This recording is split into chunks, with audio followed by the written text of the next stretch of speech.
नमस्कार, news point लेकर हाजिर हूं मैं राजीव। दोस्तों, विधानसभा चुनाव शुरू होने में मुश्किल से अब 15 दिन रह गए हैं।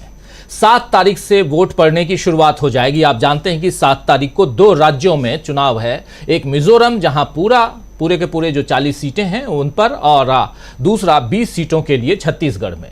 इस बार कांग्रेस एक नहीं बल्कि 5 राज्यों में अपनी जीत को लेकर आश्वस्त नजर आ रही है और कह रही है, आपने सुना होगा, राहुल गांधी लगातार पहले कह रहे थे और अभी भी कह रहे हैं कि हम 5 राज्य जीत रहे हैं। तेलंगाना, मिजोरम उसके जीते हुए राज्य नहीं थे।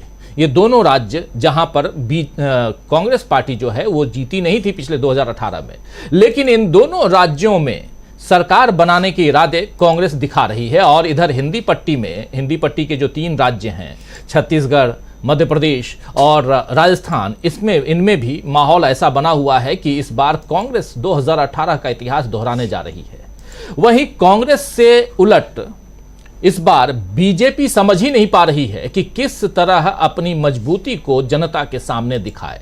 प्रधानमंत्री नरेंद्र मोदी को बार बार इन राज्यों का चक्कर लगाना पड़ रहा है। कभी वो डबल इंजन सरकार का वास्ता देते हैं तो कभी रोटी बेटी के रिश्ते की बात करते हैं। और अभी ऐसी बात क्यों कह रहा हूं, क्योंकि अभी ग्वालियर में सिंधिया स्कूल के कार्यक्रम में मोदी जी ने कहा कि ज्योतिरादित्य सिंधिया गुजरात के दामाद हैं और मोदी का ग्वालियर से रोटी बेटी का रिश्ता है। आप गौर फरमाइए कि मोदी जहां कमजोर पड़ने लगते हैं वहीं से अपना रिश्ता जोड़कर मजबूती दिखाने की कोशिश करते हैं। इस बार मध्य प्रदेश में मोदी यही कर रहे हैं।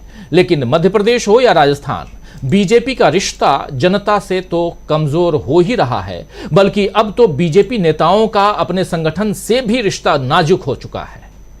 ऐसा इसलिए कह रहा हूं क्योंकि उम्मीदवारों की जो लिस्ट आई है, बीजेपी के उम्मीदवारों की लिस्ट की बात कर रहा हूं, और लिस्ट आने के साथ साथ बीजेपी में जिस तरह के घमासान वाली तस्वीरें सामने आ रही हैं, उससे तो यही समझ आ रहा है कि इस बार बीजेपी के सत्ता से रिश्ते दांव पर लग गए। जिन लोगों को टिकट नहीं मिल रहा है वो तरह तरह से विरोध कर रहे हैं। कहीं मारपीट हो रही है। ये तस्वीरें आप देख रहे हैं, ये जबलपुर की तस्वीर अभी 2 दिन पहले हमने आपको दिखाई भी थी। तो कहीं मारपीट हो रही है, कहीं खुद को निर्दलीय उम्मीदवार के रूप में मैदान में उतरने का ऐलान किया जा रहा है, कहीं इस्तीफे दिए जा रहे हैं, तो कहीं घेराव जो है वो अपने ही पार्टी के नेताओं का घेराव भी हो रहा है। अभी मध्य प्रदेश में भाजपा के 92 प्रत्याशियों की 5वीं सूची जो जारी हुई शनिवार को, इसके बाद से टिकट के दावेदार राज्य के अलग अलग हिस्सों से बवाल काट रहे हैं। केंद्रीय मंत्री और मध्य प्रदेश में चुनाव के बीजेपी प्रभारी भूपेंद्र यादव शनिवार शाम टिकट के दावेदार और उनके समर्थकों के गुस्से का शिकार हुए थे। इसके बाद कल फिर दूसरा बड़ा हंगामा ग्वालियर में हुआ, जहां मुन्ना लाल गोयल का टिकट कटने से नाराज समर्थकों ने जयविलास पैलेस का घेराव किया। गोयल सिंधिया के साथ ही कांग्रेस छोड़कर बीजेपी में आए थे। आपको शायद याद होगा, गोयल की जगह माया सिंह को टिकट दी गई है, जिनकी उम्र 73 वर्ष है और 1.5 साल पहले उन्हें मेयर का प्रत्याशी इसलिए नहीं बनाया गया था क्योंकि उम्र ज्यादा थी उनकी, यानी उस समय वो 71.5 साल की थी। तब उनको इसलिए नहीं बनाया गया क्योंकि वो उम्र के उस पड़ाव को पार कर चुकी हैं। लेकिन अभी विधानसभा की यानी विधायकी के लिए उनकी जो उम्र है वो सामने नहीं है।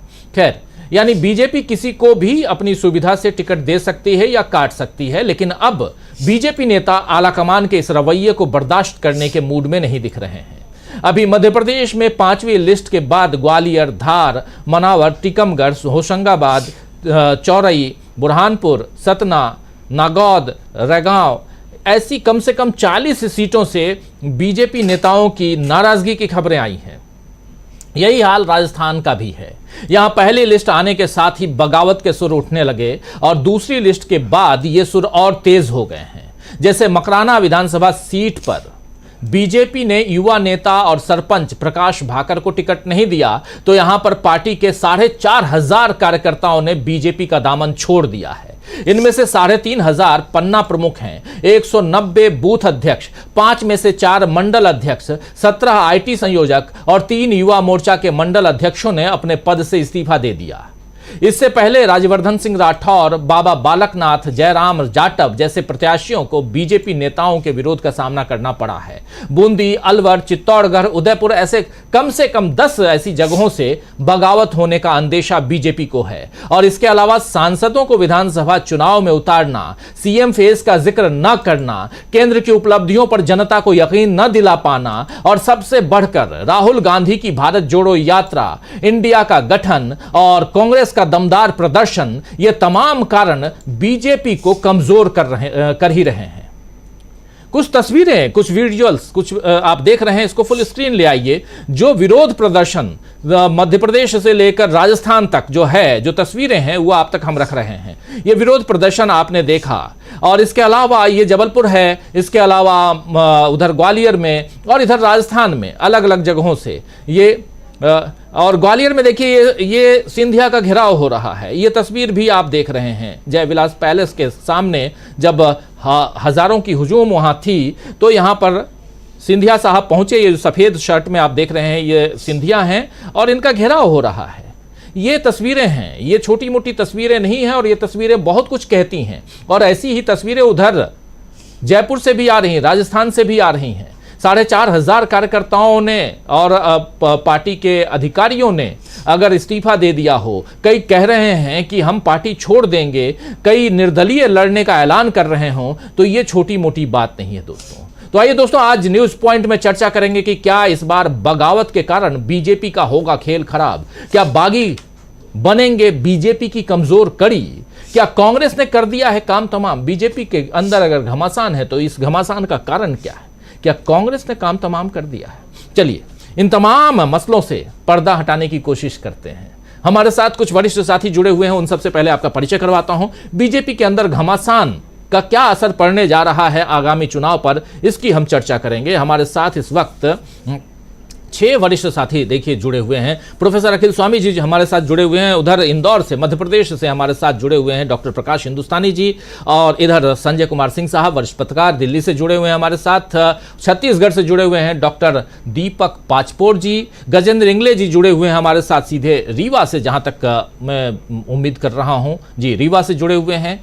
और एक साथी हमारे स्टूडियो में, जरा उनको भी स्क्रीन पे ले आइए, शकील अख्तर जी को, और अमलेंदु उपाध्याय जी हमारे साथ जुड़े हुए हैं। आप सबका स्वागत करता हूं, इस्तकबाल करता हूं। स्वागत इस्तकबाल आप तमाम दोस्त साथी शुभचिंतक आप सबका जो अब तक जुड़ चुके हैं, जुड़ने वाले हैं इस कार्यक्रम में। जयपुर से भी एक साथी जुड़ेंगे, ग्राउंड रिपोर्टिंग क्या कुछ कह रही है। प्रशांत टंडन जी भी लगातार बाहर घूम रहे हैं, आज वो ग्वालियर में हैं, वहां से जुड़ेंगे प्रशांत टंडन जी भी। रीवा से, रीवा सतना आपको पता होगा बघेलखंड का ये एरिया है, और वहां से जुड़े हुए हैं गजेंद्र इंगले हमारे साथ में, हमारे साथी। कहां क्या कुछ चल रहा है ग्राउंड पे, वो रिपोर्ट तो हम देंगे ही देंगे आपको, लेकिन उसके अलावा इसका विश्लेषण भी, और विश्लेषण करने के लिए इतने तमाम साथी हमारे साथ हैं। जरा सीधा आना चाहता हूं प्रोफेसर अखिल स्वामी जी आपके पास, जो कुछ बीजेपी के अंदर चल रहा है उसको लेकर और जो कुछ कांग्रेस कर रही है उसको लेकर आपकी क्या प्रतिक्रिया है? विश्व का सबसे सुंदर देश इसलिए है क्योंकि ये एक विशाल वृक्ष की तरह है, और इस विशाल वृक्ष के अंदर सारे हर तरह के प्राणी छांव पाते हैं, अपना जीवन यापन करते हैं और प्यार मोहब्बत से रहते हैं। मैं तो तुलना करता हूं भारतवर्ष की, ये ऐसा वृक्ष है जिसमें तरह तरह के पक्षी हैं। यहाँ पे अलग अलग भाषा बोलने वाले, अपनी अलग वाणी, उनकी अलग खान पान, अलग तरह का रूप रंग, लेकिन इसलिए सबसे सुंदर देश है कि विश्व का एकमात्र देश है जिसमें अलग अलग प्रकार के लोग, अलग अलग प्रकार के पक्षी कलरव करते हैं, उनकी अलग भाषा है, उनके अलग संगीत हैं और प्यार मोहब्बत से रहते हैं। ये मेरे भारतवर्ष की पहचान थी। 9 साल से राजीव जी मैंने देखा और एक शिक्षक के रूप में देखा, और इतना अफसोस हुआ जो मैंने अपने जीवन काल में कभी नहीं देखा।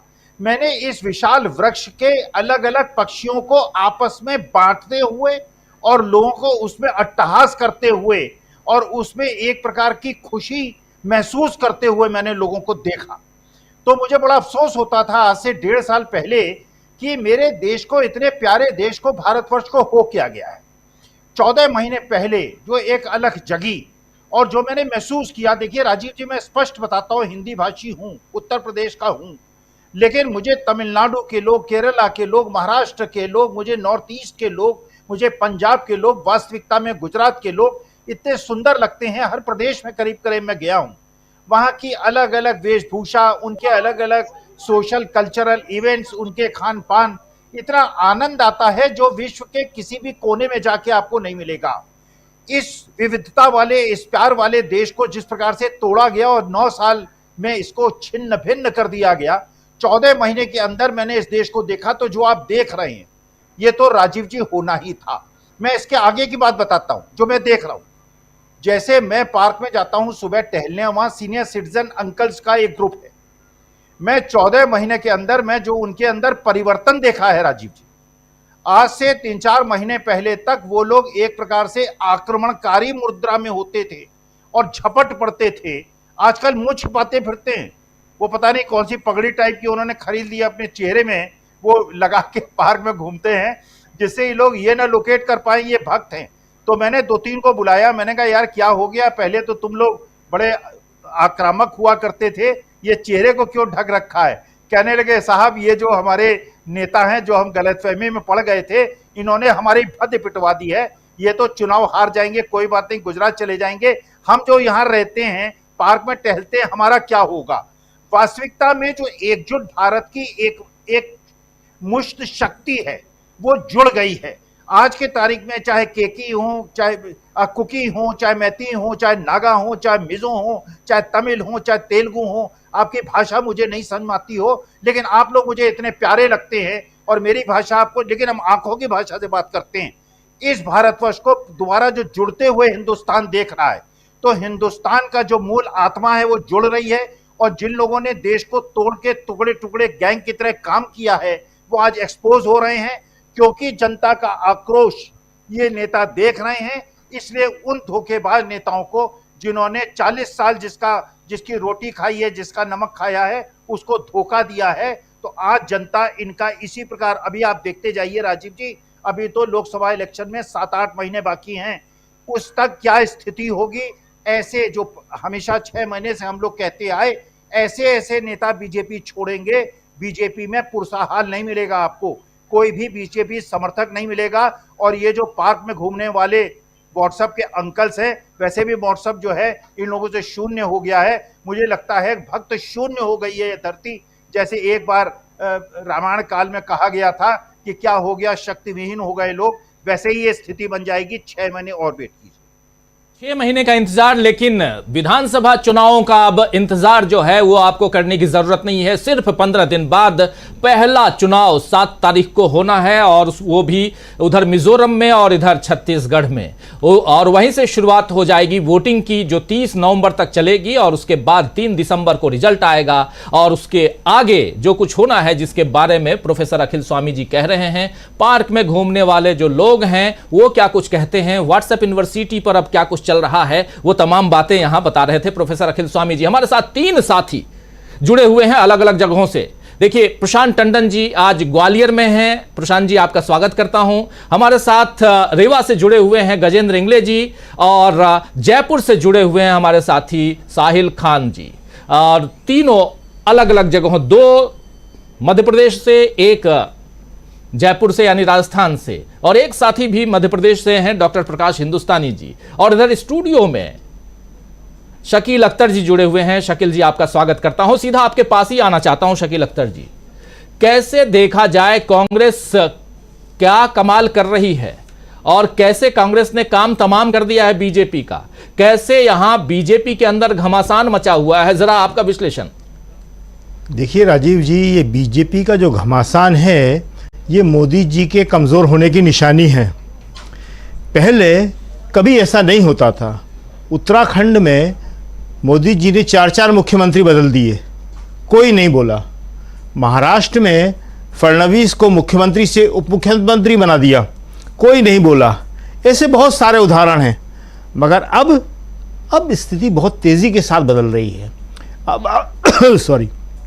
अब अगर आप मध्य प्रदेश में देखें, जैसे आप जबलपुर का दृश्य दिखा रहे थे, वो बहुत ही गंभीर है और उसका बीजेपी के अंदर बहुत चर्चा है, न केवल मध्य प्रदेश में बल्कि दिल्ली तक। क्योंकि भूपेंद्र यादव जो हैं मुख्यमंत्री के बहुत ख़ास माने जाते हैं शिवराज सिंह चौहान के, और उसके साथ ही प्रधानमंत्री नरेंद्र मोदी और अमित शाह जी के भी। जी। बीडी शर्मा के खिलाफ, बीडी शर्मा और शिवराज सिंह चौहान के बीच अब थोड़ी अनबन की खबरें आ रही हैं। तो वहाँ जो जबलपुर का इलाका है वो बीडी शर्मा का इलाका है, प्रदेश अध्यक्ष का। तो प्रदेश अध्यक्ष के खिलाफ वहाँ ये सारा का सारा विद्रोह था, और जिसको कहा जा रहा है कि शिवराज सिंह चौहान नहीं चाहते थे। अब जैसे जैसे शिवराज सिंह चौहान कमज़ोर होते जा रहे हैं, तो बीडी शर्मा, वहाँ पे कैलाश विजयवर्गीय, यहाँ पे जो सिंधिया जी और ऐसे बहुत सारे नेता जो है शिवराज सिंह चौहान के खिलाफ काम कर रहे हैं। तो भूपेंद्र यादव के खिलाफ ये जो विद्रोह हुआ बीडी शर्मा की वजह से, इसको भाजपा ने बहुत गंभीरता से लिया है, और ये सीधा का सीधा ये माना जा रहा है कि वहाँ के लोग सीधे मोदी जी और अमित शाह जी को चुनौती दे रहे थे। जी। आप देखिए कि स्थिति में ये बदलाव जो बता रहे थे अभी अखिल स्वामी जी, कैसे आ रहा है। अभी जो है सियाचिन में एक अग्निवीर जो है गवाते अक्षय लक्ष्मण शहीद हो गए, बहुत ही गंभीर बात है। और इसके ऊपर आज कांग्रेस ने एक प्रेस कॉन्फ्रेंस की, जो उनके रिटायर्ड कर्नल रोहित चौधरी हैं, एक्स सर्विसमैन डिपार्टमेंट के, तो उन्होंने बताया कि ये 6 महीने की ट्रेनिंग वालों को इतनी ऊंची जगह पे, इतनी ठंडी जगह पे पोस्टिंग के लिए बड़े आश्चर्य की बात है। जी। के लिए पूरी तरह ट्रेंड लड़के नहीं हैं ये, और फौज के अंदर इन्होंने 2 भाग कर दिए हैं, एक फुल सैनिक जो पूरे ट्रेनिंग लेके आते हैं, और एक 6 महीने की ट्रेनिंग वाले। और इस तरह ये 2 लड़कों का शहीद हो जाना अग्निवीर का, तो कह रहे थे बहुत गंभीर किस्म का मामला है ये। और ये देश की फौज जो है हमारी, ये इसलिए है ताकि हम सारे लोग सुरक्षित रह सके। लेकिन जब फौज सुरक्षित नहीं होगी, और फौज के ये लड़के हैं जो इस तरह के युद्ध के लिए और इस तरह के माहौल के लिए तैयार नहीं है, ये इनको वहाँ लगाया जा रहा है, तो इन सब का असर जो है आज देश की जनता पर पड़ा है। आज देश की जनता समझ रही है कि ये सब हो क्या रहा है, बेरोजगारी, महंगाई, अग्निवीर के नाम से ये स्कीमें, तो इसका ही सारा असर आप जो राजस्थान की खबर बता रहे थे, मध्य प्रदेश की खबर बता रहे थे, दूसरी जगहों पे हो रहा है। तो बीजेपी के खिलाफ जो ये बगावत हो रही है वो इसी वजह से हो रही है। जी। बीजेपी के खिलाफ बगावत क्यों हो रही है और उसके पीछे क्या कारण है, ये बता रहे थे अभी शकील अख्तर जी। हमारे 3 साथी सीधे ग्राउंड पे हैं। जरा पहले आना चाहता हूं गजेंद्र इंगले जी के पास में। गजेंद्र इंगले जी, सीधा आपके पास आना चाहता हूं। रीवा से आप शायद जुड़े हुए हैं, क्या कुछ अब आप महाकौशल से निकलकर बघेलखंड पहुंच चुके हैं, जरा उधर क्या कुछ चल रहा है? क्या आपने इधर मध्य प्रदेश के मध्य भाग यानी कि भोपाल से लेकर ग्वालियर, चंबल से लेकर महाकौशल होते हुए अब आप उस एरिया में पहुंच चुके हैं जहां पहले कांग्रेस काफी मजबूत रही है, लेकिन क्या आज की तारीख में भी उतनी मजबूती यहां है? जरा समझूं क्या कुछ वहां के लोग कह रहे हैं। और दूसरी सबसे बड़ी बात कि बीजेपी के अंदर खाने जो घमासान मचा हुआ है, उस घमासान का भी कोई असर दिखाई दे रहा है क्या? गजेंद्र इंगले। देखिए, मैं अपने दर्शकों को बता दूं कि विधानसभा चुनाव की तारीखों का जब से ऐलान हुआ है, और उससे पहले की भी कुछ समय की बात करें तो लगभग आधे मध्य प्रदेश के काफी सारे जिले और विधानसभाओं का मैंने दौरा किया है। वहां पर जनता से भी रायशुमारी की है, और वहां के जो विशेषज्ञ हैं उनसे भी हमने जानकारी ली है। और ये सब अपनी यात्रा जो है अब यहाँ पहुंच चुकी है विंध्य में। तो विंध्य एक महत्वपूर्ण क्षेत्र है। मैं आपको बता दूं कि 34 सीटें इस क्षेत्र से आती हैं, और ये 34 विधानसभा सीटें काफी निर्णायक होती हैं सरकार बनाने में। अभी हम रीवा में खड़े हुए हैं, और रीवा में भी बात करें तो 8 विधानसभा सीटें हैं, और इन 8 विधानसभा सीटों की हम बात करें तो 2018 में जरूर यहाँ पर जो है पूरी की पूरी सीटें भाजपा को मिली थी। लेकिन अभी जो हम लोगों ने गली गली, मोहल्ले मोहल्ले जाकर, अलग अलग विधानसभाओं में जाकर, सिमरिया भी हम गए, गुड़ क्षेत्र में भी हम गए, काफी सारी विधानसभाएं देखी, रीवा शहर में तो हम खड़े हुए हैं।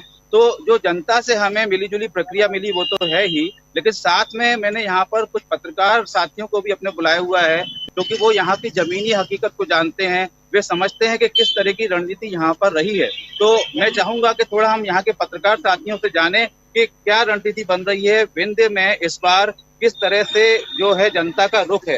तो हमारे साथ उमेश तिवारी जी हैं। उमेश तिवारी जी, थोड़ा सा आगे आके बताएं कि क्या स्थिति लग रही है आपको विंध्य में?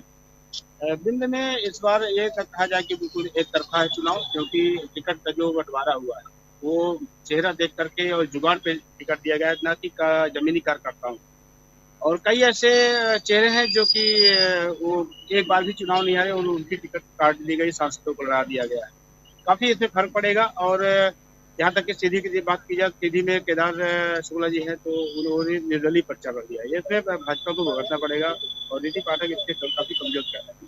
रीवा की बात करें तो त्योथर विधानसभा में काफी कार्यकर्ता है और टिकट के दावेदार जो हमारे वर्तमान विधायक हैं को भी अभी ऐसी स्थिति है कि उनको बैठाया जा सकता था, पर उनकी भी टिकट काट दी गई। जो और दावेदार थे उनको टिकट काट दिया गया और ऐसे व्यक्ति को टिकट दिया गया कि जो कांग्रेस के घराने थे। और उनके जो बाबा थे श्रीनिवास तिवारी जी, वो यहाँ के भाजपा के संगठन मंत्री माथुर जी को FIR करवाया था। यहाँ तक कि पूर्व मंत्री रमाकांत तिवारी त्योतर विधानसभा से चुनाव लड़ते थे और वहाँ के काफी लोकप्रिय है, उनके ऊपर भी FIR करवाया था और उसी सीट से उनके नाती आज भाजपा का दामन पकड़ करके और चुनाव लड़ने जा रहे हैं। तो इसमें कहीं न कहीं भाजपा जोखिम करना पड़ेगा। और सिमरिया की बात करते हैं तो सिमरिया में काफी विवादित विधायक KP त्रिपाठी, उनकी भी टिकट जुगाड़ में रिपीट हुई है और उनका भी रास्ता आसान नहीं दिख रहा है। यहाँ पर अंदाजा लगाया जा सकता था कि कैलाश विजय वर्गीय जी के जो बेटे हैं तो सिर्फ एक ही बल्ला चलाया था, जिसके कारण उनका टिकट काट दिया गया। और KP त्रिपाठी जी लगभग 5 साल सिमरिया विधानसभा जो विधायक है 5 साल लगातार विवादित थे, चाहे वो पत्रकारों पर हमला करवाना हो या मारपीट करवाना हो, जमीन कब्जा करवाना हो या तो मकान कब्जा करवाना हो, थानों पे फर्जी मुकदमे लगवाना हो। तो इतना अंदाजा लगाया था कि भाजपा एक साफ छवि वाली पार्टी है और वो टिकट उनको इस बार काटेगी। गजेंद्र जी थोड़ा सा समझना चाहता हूं, जरा आता हूं फिर से। गजेंद्र जी जरा एक सवाल और पूछिए कि ये जो पूरा एरिया है इस क्षेत्र का, उसमें ओवरऑल क्या स्थिति दिखाई दे रही है? ये आप जो बता रहे हैं कि जो भाजपा ने जो टिकट दिए हैं, इसके बाद ओवरऑल स्थिति क्या, 34 में से कितनी सीटें जो है वो कांग्रेस को मिलने वाली हैं और कितनी सीटों पर नुकसान होने वाला है? देखिए, रीवा में जैसे 8 विधानसभा है, 8 में 8 पिछली बार भाजपा ने चुनाव जीता था, इस बार सारी इनकी सीटें फंसी हुई है। और रीवा में बात करें तो पार्टी बेस पे चुनाव नहीं होता, समीकरण और जातिवाद पे चुनाव रीवा जिले में होता है। और ऐसे इस बार टिकट कांग्रेस ने भी चुन के लोगों को दिया है कि भाजपा गिर चुकी है।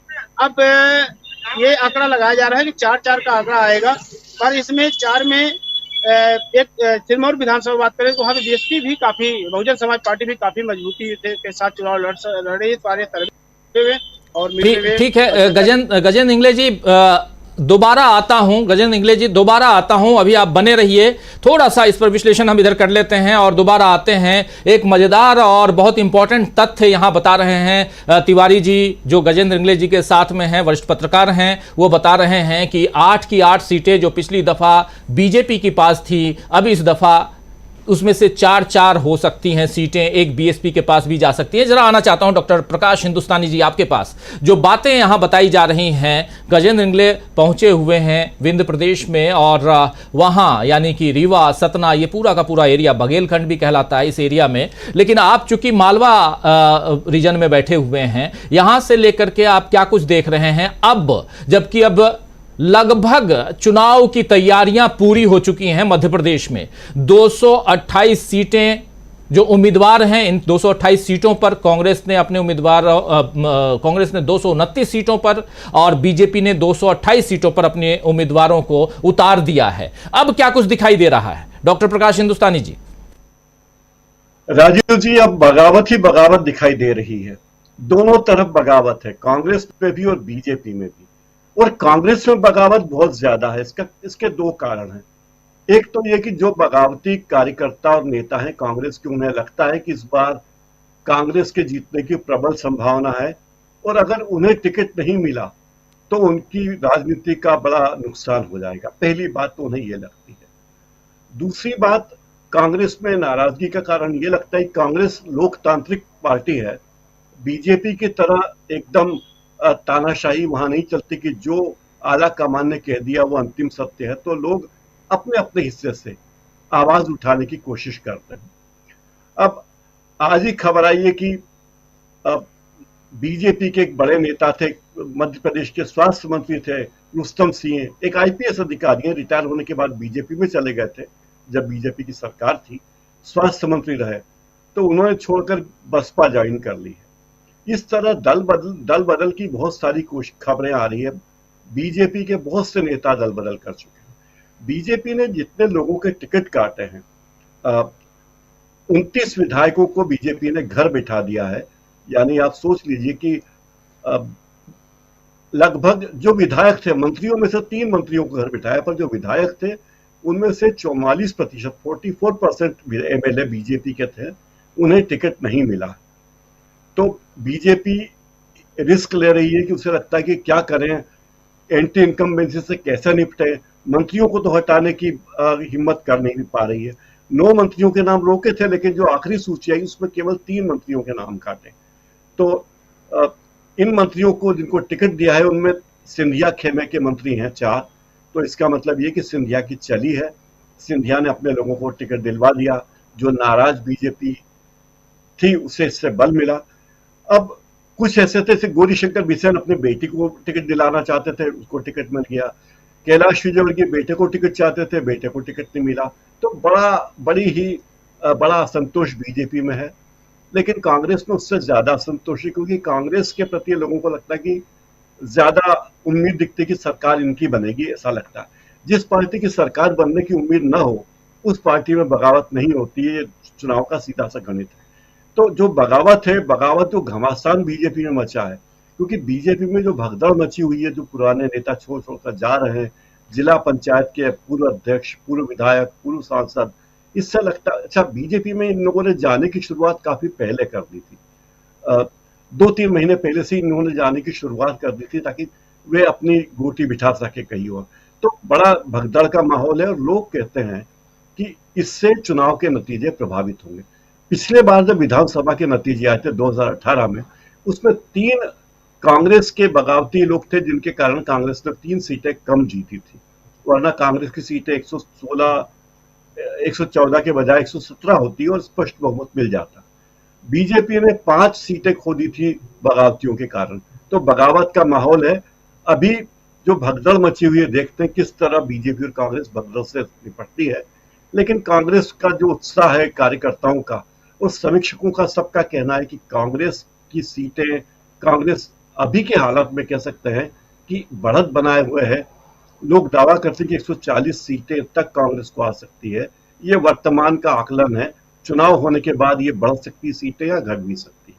राजीव जी, बहुत बड़ी बात आप कह रहे हैं। लोग दावा कर रहे हैं कि 140 सीटों तक कांग्रेस जीत सकती है और ये अभी का आकलन है। हो सकता है कि चुनाव आते आते ये सीटें बढ़ सकती हैं। तो जो दावा उधर राहुल गांधी कर रहे हैं कि 150 सीटें हम जीतेंगे, 136 हम जीत कर आए कर्नाटक से, तो अब मध्य प्रदेश में 150 सीटें जीतेंगे ऐसा कह रहे हैं। तो क्या उनकी बातें जो हैं वो सही होंगी, आने वाला वक्त बताएगा। उधर ग्वालियर की बात आप कर रहे थे, अभी डॉक्टर प्रकाश हिंदुस्तानी जी ज्योतिरादित्य सिंधिया की बात कर रहे थे, और ग्वालियर से हमारे साथ जुड़े हुए हैं प्रशांत टंडन जी। जरा आपके पास आना चाहता हूं प्रशांत जी, क्या कुछ आप आज दिन भर ग्वालियर में हैं, क्या कुछ देख रहे हैं? और जैसे कहा जा रहा है कि सबसे कमजोर कड़ी अगर कोई एरिया, कोई रीजन है तो वो है ग्वालियर चंबल, और ग्वालियर चंबल की 34 सीटों में से मैक्सिमम सीटें कांग्रेस के खाते में आती हुई दिखाई दे रही हैं। हम लोग जब अभी पिछले दिनों अपना सर्वे दिखा रहे थे, ओपिनियन पोल दिखा रहे थे, तो वहां भी हम लोग देख रहे थे। आप चूंकि आज वहां हैं, ऑलरेडी ग्राउंड जीरो पे हैं, आपसे समझूं क्या कुछ आप देख रहे हैं? एक सर्वे होना और आंखों से अपनी बातें देखना और कानों से सुनना एक बहुत बड़ी बात होती है। क्या कुछ आप देख रहे हैं प्रशांत जी? राजीव जी, बावजूद इसके कि सिंधिया साहब चले गए बीजेपी में, और ये बात कही जा सकती थी कि सिंधिया साहब क्योंकि कांग्रेस में थे और ग्वालियर चंबल संभाग की 34 में से 27 या 28 सीटें कांग्रेस के पास आ गई थी। अब स्थिति जो आज मैं देख रहा हूँ, लोगों से बात की है और लोगों से बात करते हुए जो अंदाज मिल रहा है कि ग्वालियर के नतीजे बदलने नहीं जा रहे हैं, बावजूद इसके कि सिंधिया साहब अब दूसरी तरफ है। यानी सिंधिया का प्रभाव अब वैसा नहीं रहा। जैसे मान लीजिए कि अभी मैं कुछ देर पहले ही यहाँ पे एक मार्केट में था, उस मार्केट में दुकानें तोड़ी गई, वहाँ के व्यापारी पूरे बुरी तरीके से जो है वो सरकार के खिलाफ है और वो कह रहे हैं कि कांग्रेस को वोट दे। जब उनसे पूछा कि सिंधिया साहब आपके जो यहाँ पे उनका प्रभाव है, हमें कोई प्रभाव नहीं है सिंधिया साहब का, हम लोग जो है कांग्रेस के साथ है, क्योंकि हमारी दुकान तोड़े गए, जब दुकान तोड़ी गई तो कोई नहीं आया। तो इस तरीके की बहुत नाराजगी अलग अलग खेमों में दिखाई देती है, व्यापारी वर्ग में दिखाई देती है। और एक बात जो जो मुझे दिखाई दे रही कि जो बुलडोजर पॉलिटिक्स है शिवराज सिंह की चौहान, वो बुलडोजर पॉलिटिक्स का उनको बहुत नुकसान होने जा रहा है। और ये नुकसान केवल मुसलमानों की तरफ से नहीं, ना हिंदुओं की तरफ से भी होने जा रहा है, क्योंकि बहुत सारे लोगों की दुकानें मकान तोड़े गए और बगैर नोटिस के तोड़े गए, तो उसका एक नुकसान उनको राजनीतिक नुकसान होगा। तो और जहां मैं खड़ा हूं यहाँ पे ये रावण दिख रहे, कल विजयदशमी है और विजयदशमी के पहले इस पूरे चौराहे पे रावण दिख रहे, इसको कि मैं दिखा सकता हूँ आपको कि आप ये देखिए कि यहाँ पे तमाम सारे जो रावण के पुतले हैं वो बिक रहे हैं। और इस चौराहे पर आप देखेंगे कि 3 दिसंबर को इसकी विजयदशमी होती है और कौन जो है वो विजयदशमी जिसके का तिलक जिसके ऊपर लगता है। लेकिन एक बात जो बहुत मोटे तौर पर मैं कह सकता हूँ कि आज दिन भर जो बात किया मैंने कि 3 दिसंबर को केवल सिंधिया साहब का ही नहीं, मोदी साहब का भी पॉलिटिकल जो तकदीर है, वो जो पॉलिटिकल नक्शा है देश का, वो बदलेगा इन राज्यों से। तो सिंधिया साहब जो हम लोग 3 दिसंबर को स्टूडियो में बैठकर नतीजों का आकलन करेंगे तो ग्वालियर की चर्चा जरूर होगी बार बार, और खासकर सिंधिया साहब के राजनीतिक करियर की चर्चा जरूर होगी। और मुझे लग रहा है कि सिंधिया यहाँ से जो ग्वालियर संभाग से ये सीटें जो है कांग्रेस की मजबूती वो बनी हुई है लगातार। कांग्रेस की मजबूती जो है वो बनी हुई है, भले सिंधिया इस खेमे में रहें या उस खेमे में रहें। सिंधिया जब पिछले दफा यानी 2018 के चुनाव में, जैसा प्रशांत टंडन जी कह भी रहे हैं, 2018 के चुनाव में जब सिंधिया कांग्रेस के साथ थे तब भी जितनी सीटें आई थी, आज की तारीख में सिंधिया उधर हैं तब भी उससे ज्यादा सीटें आती हुई ग्वालियर चंबल संभाग में दिखाई दे रही हैं। और 2018 और 2023 में जो सबसे बड़ा फर्क है कि सिंधिया अब उस खेमे में है। लेकिन उस दिन जिस दिन रिजल्ट आएगा 3 दिसंबर को, उस दिन चाहे सिंधिया हो या प्रधानमंत्री नरेंद्र मोदी हो, इन दोनों के पॉलिटिकल करियर पर चर्चा जरूर होगी कि आने वाला वक्त अब इन लोगों के लिए कैसा रहने जा रहा है। लेकिन एक पॉलिटिकल करियर की बात यहां और एक बार आना चाहता हूं प्रशांत टंडन जी आपके पास, और फिर सीधे आपके बाद आऊंगा संजय कुमार सिंह साहब आपके पास में, और फिर चलेंगे जयपुर में, हमारे साथी वहां से साहिल खान जी जुड़े हुए हैं जयपुर से, उनके पास। प्रशांत जी, पॉलिटिकल करियर की बात हम कर रहे हैं तो शिवराज सिंह चौहान के करियर को लेकर के क्या कुछ कहा जा रहा है? शिवराज सिंह चौहान को एक्नॉलेज तक नहीं करते हैं प्रधानमंत्री नरेंद्र मोदी, उसी मंच पे जिस मंच पे वो रहते हैं भाषण देते हैं। और वही हाल उधर वसुंधरा राजे सिंधिया का था। वसुंधरा राजे सिंधिया को भी जयपुर में टिकट दे दिया गया और इधर शिवराज सिंह चौहान को भी टिकट दे दिए, लेकिन खुलकर यह नहीं कहा जा रहा है कि शिवराज सिंह चौहान ही हमारे मुख्यमंत्री पद के उम्मीदवार हैं और उधर वसुंधरा राजे सिंधिया हैं। तो ये जो मुख्यमंत्री पद के उम्मीदवारों की घोषणा न करना, ऐलान न करना, इसका भी कोई असर है? और अगर ऐसा कुछ है तो फिर कहां दिखाई देते हैं शिवराज सिंह चौहान? देखिए, जो अभी बात प्रकाश जी कह रहे थे, बीजेपी जो कि जानी जाती है बहुत अनुशासित पार्टी के तौर पे, वो सब मिथक टूट चुके हैं। अब बीजेपी के अंदर बहुत सख्त कव्वल है, बगावत है, और जिसकी तस्वीरें भी आप दिखा रहे हैं वो तस्वीरें हर जगह है। वो बातें यहाँ भी ग्वालियर में भी दिखाई दे रही है, वो यहाँ भी सुनाई देती है। और ये जो समीकरण 3 दिसंबर को यहाँ पे होगा, देखिए जो बात मैं अभी देख रहा हूँ, आगे चलूंगा तो और स्पष्ट होगी बातें।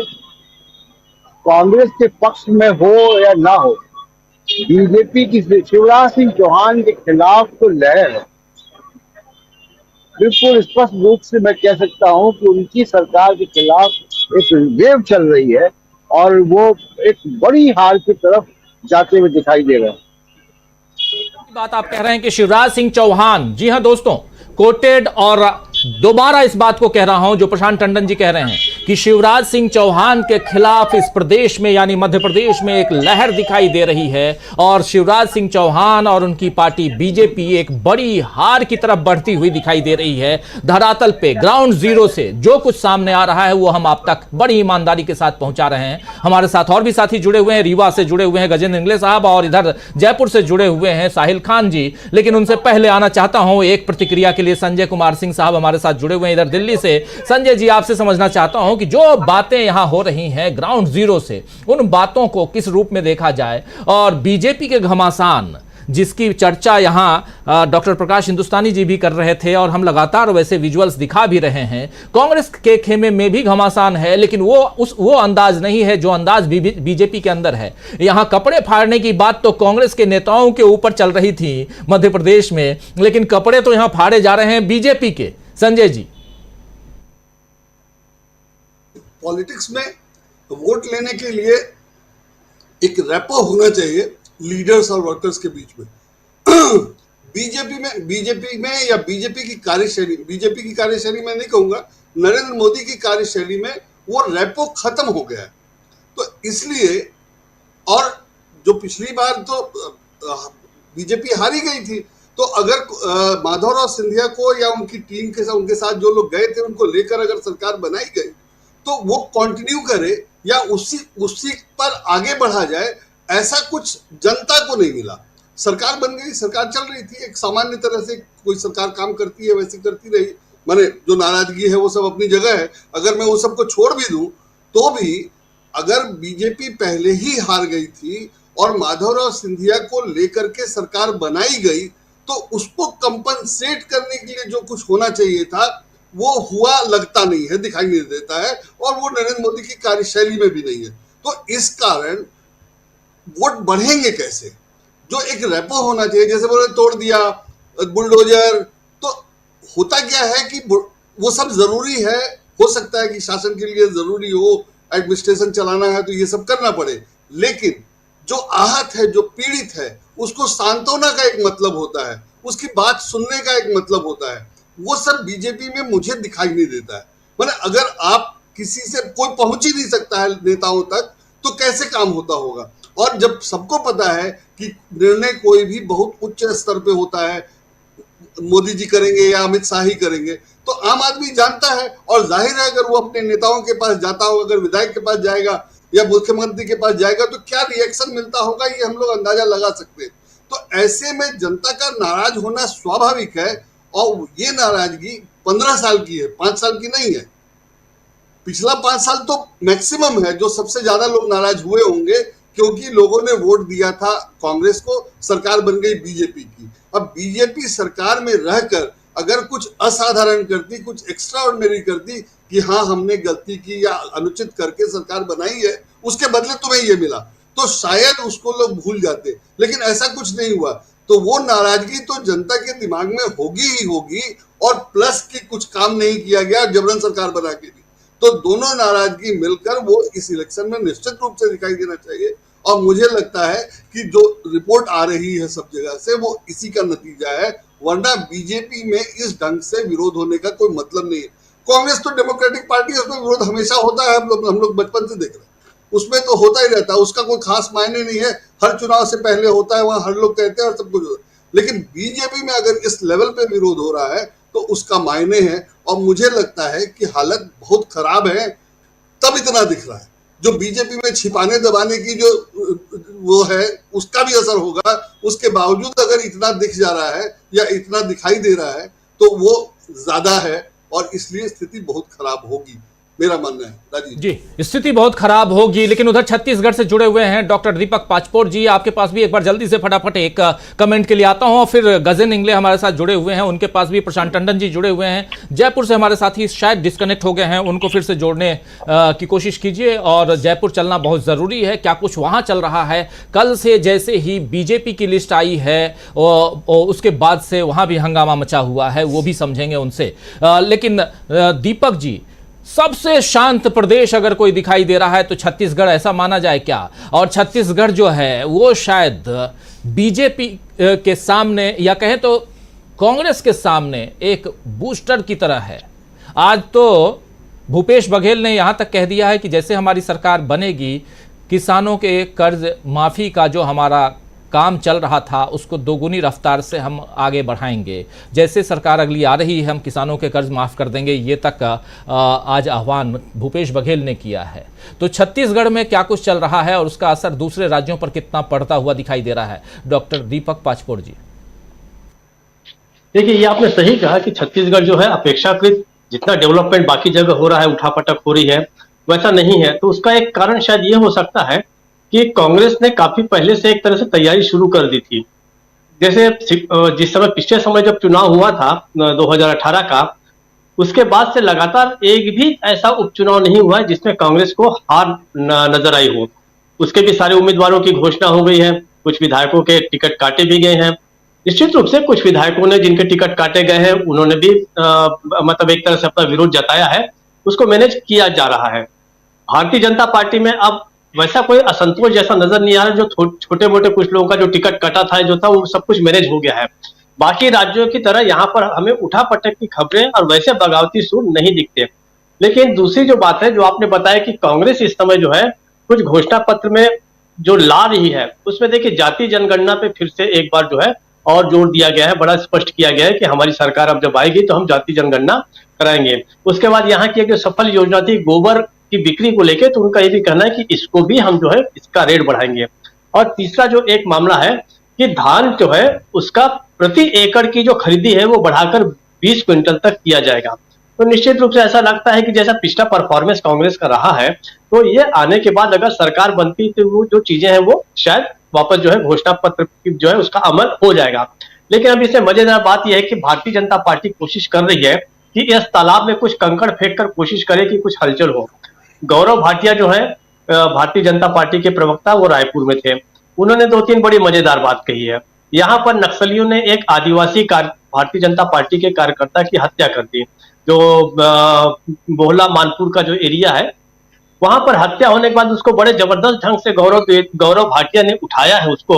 उन्होंने कहा कि एक आदिवासी मारा गया और जो भूपेश बघेल है वो चुप है।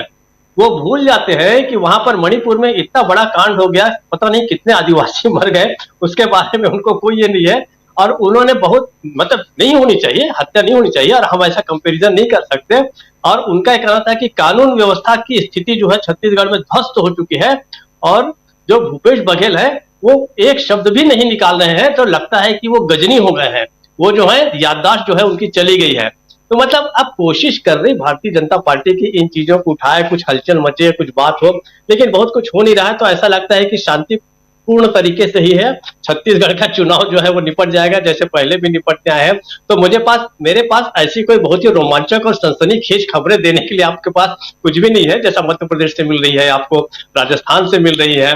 तो लेकिन ठीक है, शांत इलाका है, शांति से लोग लड़ रहे हैं। लेकिन निश्चित रूप से यहाँ के जो मैनिफेस्टो और यहाँ का जो पिछले समय जो भूपेश बघेल के कामों का जो इम्प्लीमेंटेशन हुआ है उसका असर बाहर जा रहा है। और कांग्रेस का जो हाईकमान है, खासकर राहुल गांधी, प्रियंका गांधी, इस बात को उठा भी रहे, कई सभाओं में बता रहे हैं कि छत्तीसगढ़ में हमने क्या क्या काम किया, इसका असर होगा। राजीव जी। जी बिल्कुल बिल्कुल। छत्तीसगढ़ बहुत शांत प्रदेश है, लेकिन वहां देखिए बीजेपी के प्रवक्ता जाते हैं और बोलते हैं कि मणिपुर के बारे में छत्तीसगढ़ के मुख्यमंत्री क्यों नहीं कुछ कह रहे हैं। मणिपुर के बारे में बीजेपी के प्रवक्ता साहब ये क्यों नहीं बता रहे हैं कि उनके प्रधानमंत्री क्यों नहीं कुछ कह रहे हैं। खुद बीजेपी के प्रवक्ता, उन्होंने कितनी बार मणिपुर की सुध ली है, प्रधानमंत्री नहीं जा रहे हैं, कम से कम वही चले जाते। चलिए खैर, चुनाव का वक्त है, आरोप प्रत्यारोप का दौर चलता रहेगा और हम आप तक पहुंचाते रहेंगे। समाचार सनसनीखेज हो या समाचार सामान्य हो, हर तरह की खबरें हम आप तक पहुंचाने की कोशिश करते रहेंगे। हमारे साथ जुड़े हुए हैं जयपुर से साहिल खान साहब। उनका वीडियो नहीं आ रहा है लेकिन शायद आवाज हम तक आ रही है। जरा साहिल खान जी, आपके पास आना चाहता हूं और समझना चाहता हूं कि जो लिस्ट आई है जिसमें खासकर वसुंधरा राजे सिंधिया को टिकट देने के बाद अब और इधर बीजेपी की दूसरी सूची लिस्ट आने के बाद क्या कुछ बीजेपी के अंदर खाने चल रहा है, जरा ये बताइए। क्योंकि बहुत इंपॉर्टेंट पहलू ये था कि वसुंधरा राजे को पहले तो किनारे किया गया, अब टिकट देने के बाद भी लोग कह रहे हैं कि उनको अभी भी किनारे किया गया है। लेकिन सच्चाई क्या है, हकीकत क्या है, धरातल पर क्या कुछ हो रहा है, जरा आपसे समझूं।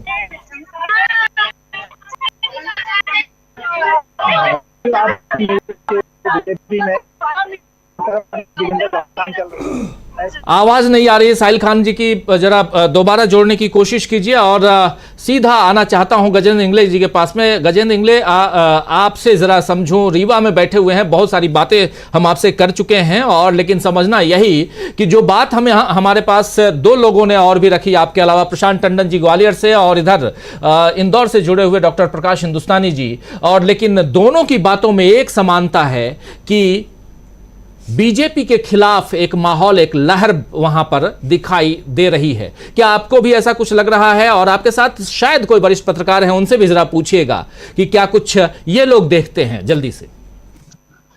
देखिए, सबसे पहले तो मैं बता दूं कि अभी जो उमेश तिवारी जी ने हमें एक जो बात बताई कि यहाँ पर बदलाव की स्थिति लग रही है, और जो रीवा की ही उन्होंने बोला कि 8 में से 4 या 5 सीटें जो बता रहे हैं कि वो कांग्रेस को जा सकती है, ये एक बहुत बड़ा परिवर्तन आप मान के चलिए। और टिकट के बंटवारे में उन्होंने जिस तरह से बताया है कि भाजपा ने गलती करी है, इससे आप मान सकते हैं कि भाजपा ने अपने ही पैर पे कुल्हाड़ी मार ली है।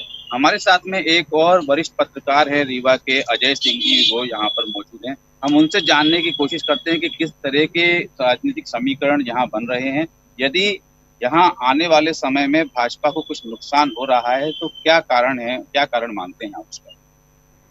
भाजपा को नुकसान हो रहा है अभी तो फिलहाल देखिए ऐसा कुछ समझ में नहीं आ रहा, क्योंकि भाजपा की सत्ता है और भाजपा के साथ भीड़ भी है और भाजपा अपने विकास के दावों पर भी है। तो इस बात को तो अभी नहीं कह सकते हैं कि भाजपा को नुकसान हो रहा है।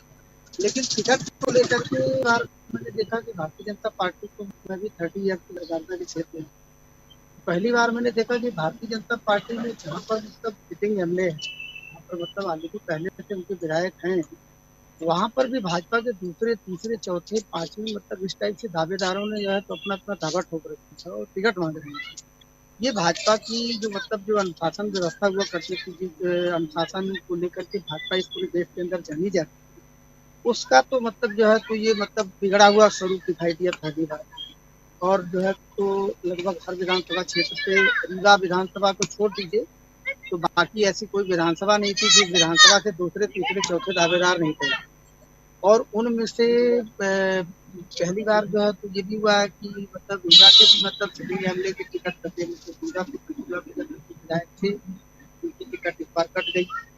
और चौथर से श्यामलाल द्विवेदी जी विधायक थे, उनकी भी टिकट कट गई। और टिकट कटने के साथ साथ जो है तो जो सबसे बड़ा परिवर्तन देखने को मिला कि मतलब आनंद फानन में जो है तो किसी को कांग्रेस ने जो है तो एकदम बिल्कुल एक्सीडेंटल टिकट दे दिया, तो किसी को भारतीय जनता पार्टी ने ज्वाइन करते टिकट दे दिया। मतलब भाजपा की चाल चरित्र से लोग जरूर परेशान हैं।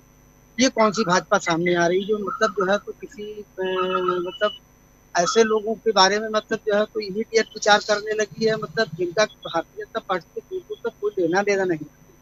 और जिन लोगों को लेकर के इस तरह का मतलब भाजपा ने अपना चरित्र परिवर्तन किया, उसको लेकर के अभी उमेश तिवारी भुट्टो जी में बहुत बड़ी बात जुड़ी है कि मतलब जो है तो इसी भारतीय जनता पार्टी के लोगों के ऊपर जो है तो तत्कालीन कांग्रेस की और फिर गजेंद्र इंगले जी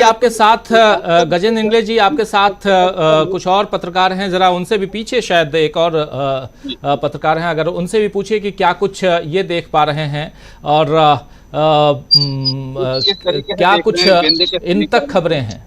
जैसे अभी अजय जी ने बताया कि जो भाजपा में अब नजर आ रहा है अनुशासन वाली पार्टी में इस तरीके का देखने को मिला कि जो चौथे पांचवे थे वो भी पहले आ गए, अनुशासनहीनता भी दिखाई दी।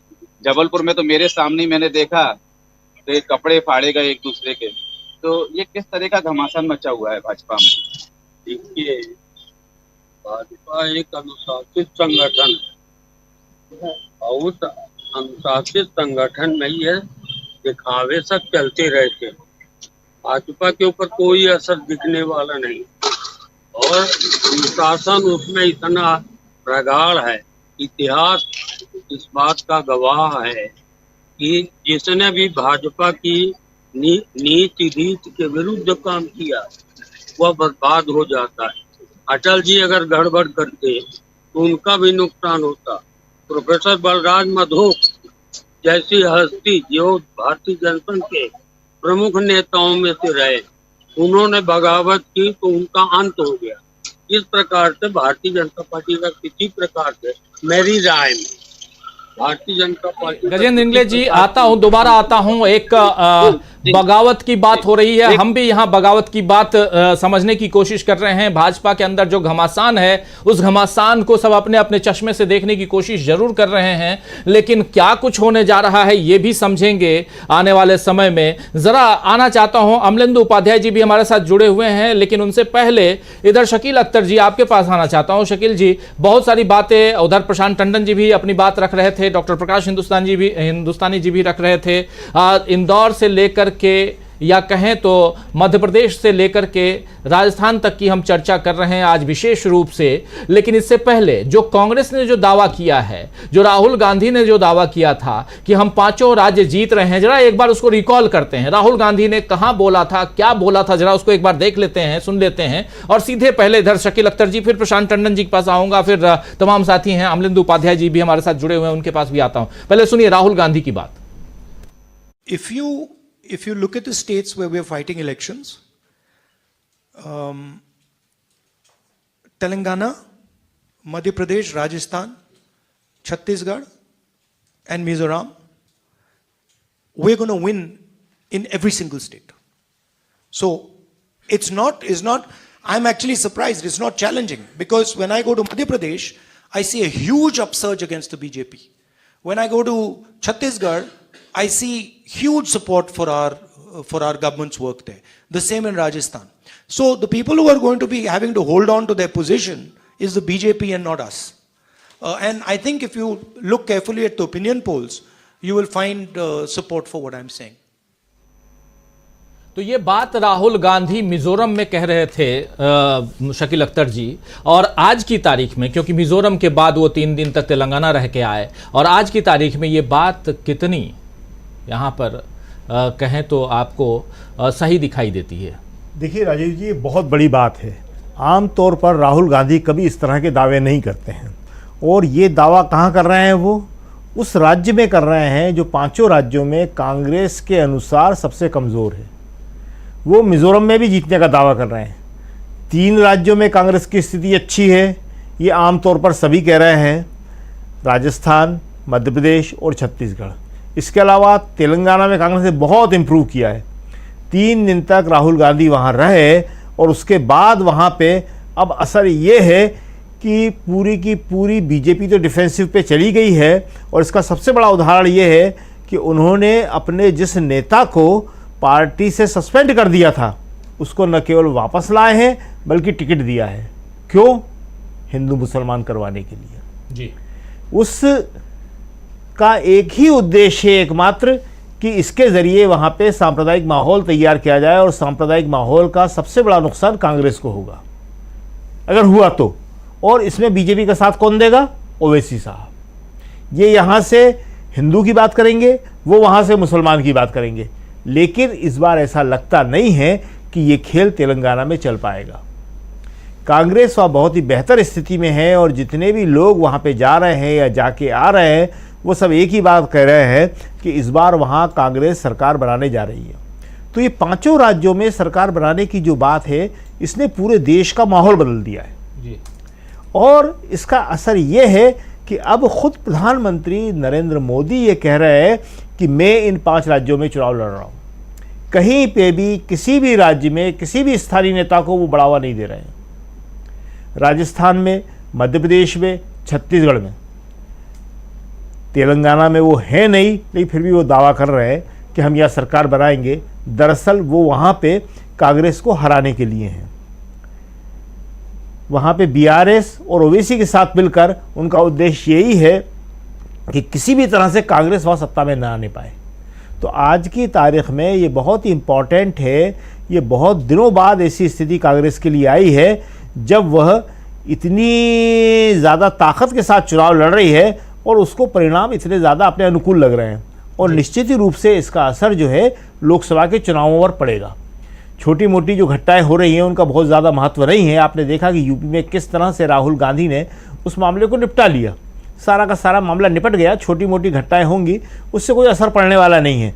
और अब जो है स्थिति ये है कि सारा विपक्ष इस बात को समझ गया है कि अगर हम साथ रह के लड़े तो ये विधानसभाएं कांग्रेस जीतेंगी और हम सब मिलके लोकसभा जीतेंगे। जी, ये बहुत बड़ी बात आप कह रहे हैं कि ये विधानसभा कांग्रेस जीतेगी और हम लोग अगर साथ रहे तो, और फिर लोकसभा सब मिलकर के यानी इंडिया गठबंधन जीत की तरफ बढ़ेगा। ये गठबंधन बहुत मजबूती के साथ, और पिछले दिनों आप लोग सुन भी रहे थे कि इस गठबंधन को लेकर के अखिलेश यादव और कांग्रेस पार्टी यानी समाजवादी पार्टी और कांग्रेस पार्टी के बीच थोड़ी सी अनबन खींचतान की बात चल रही थी। लेकिन इस बीच खबर आई कि एक बड़े नेता में नाम राहुल गांधी का आ रहा है कि राहुल गांधी ने या उनके किसी साथी ने फोन करके सीधे अखिलेश यादव से बात की और उसके बाद से अखिलेश यादव ने उस पूरी जो लड़ाई थी उस पर विराम लगाने की बात कही है, और उसके बाद से कोई भी बयान आप वैसा नहीं सुन रहे होंगे। एक बार फिर से जरा आना चाहता हूं, जयपुर से जुड़े हुए हमारे साथी, अगर साहिल खान जी मेरी आवाज आ रही है आप तक? जी राजीव जी, मुझे आपकी आवाज आ रही है। साहिल खान जी की आवाज थोड़ी क्लियर नहीं आ रही है, लेकिन फिर भी जरा आपसे समझना चाहता हूं कि क्या कुछ वहां चल रहा है। जयपुर और राजस्थान को लेकर के बहुत वापोह वाली स्थिति कही जा रही है। कोई बीजेपी की सरकार बनवा रहा है, कोई कांग्रेस की सरकार बनवा रहा है, लेकिन जो टिकटों का बंटवारा हुआ है इसके बाद बीजेपी और कांग्रेस में क्या कुछ दिखाई दे रहा है? बीजेपी में राजीव आप देखेंगे बीजेपी सरकार के अंदर बीजेपी सरकार राजस्थान के 2 गुटों में बट चुकी है। एक तरफ वसुंधरा राजे का ग्रुप है और एक तरफ दिया कुमारी का।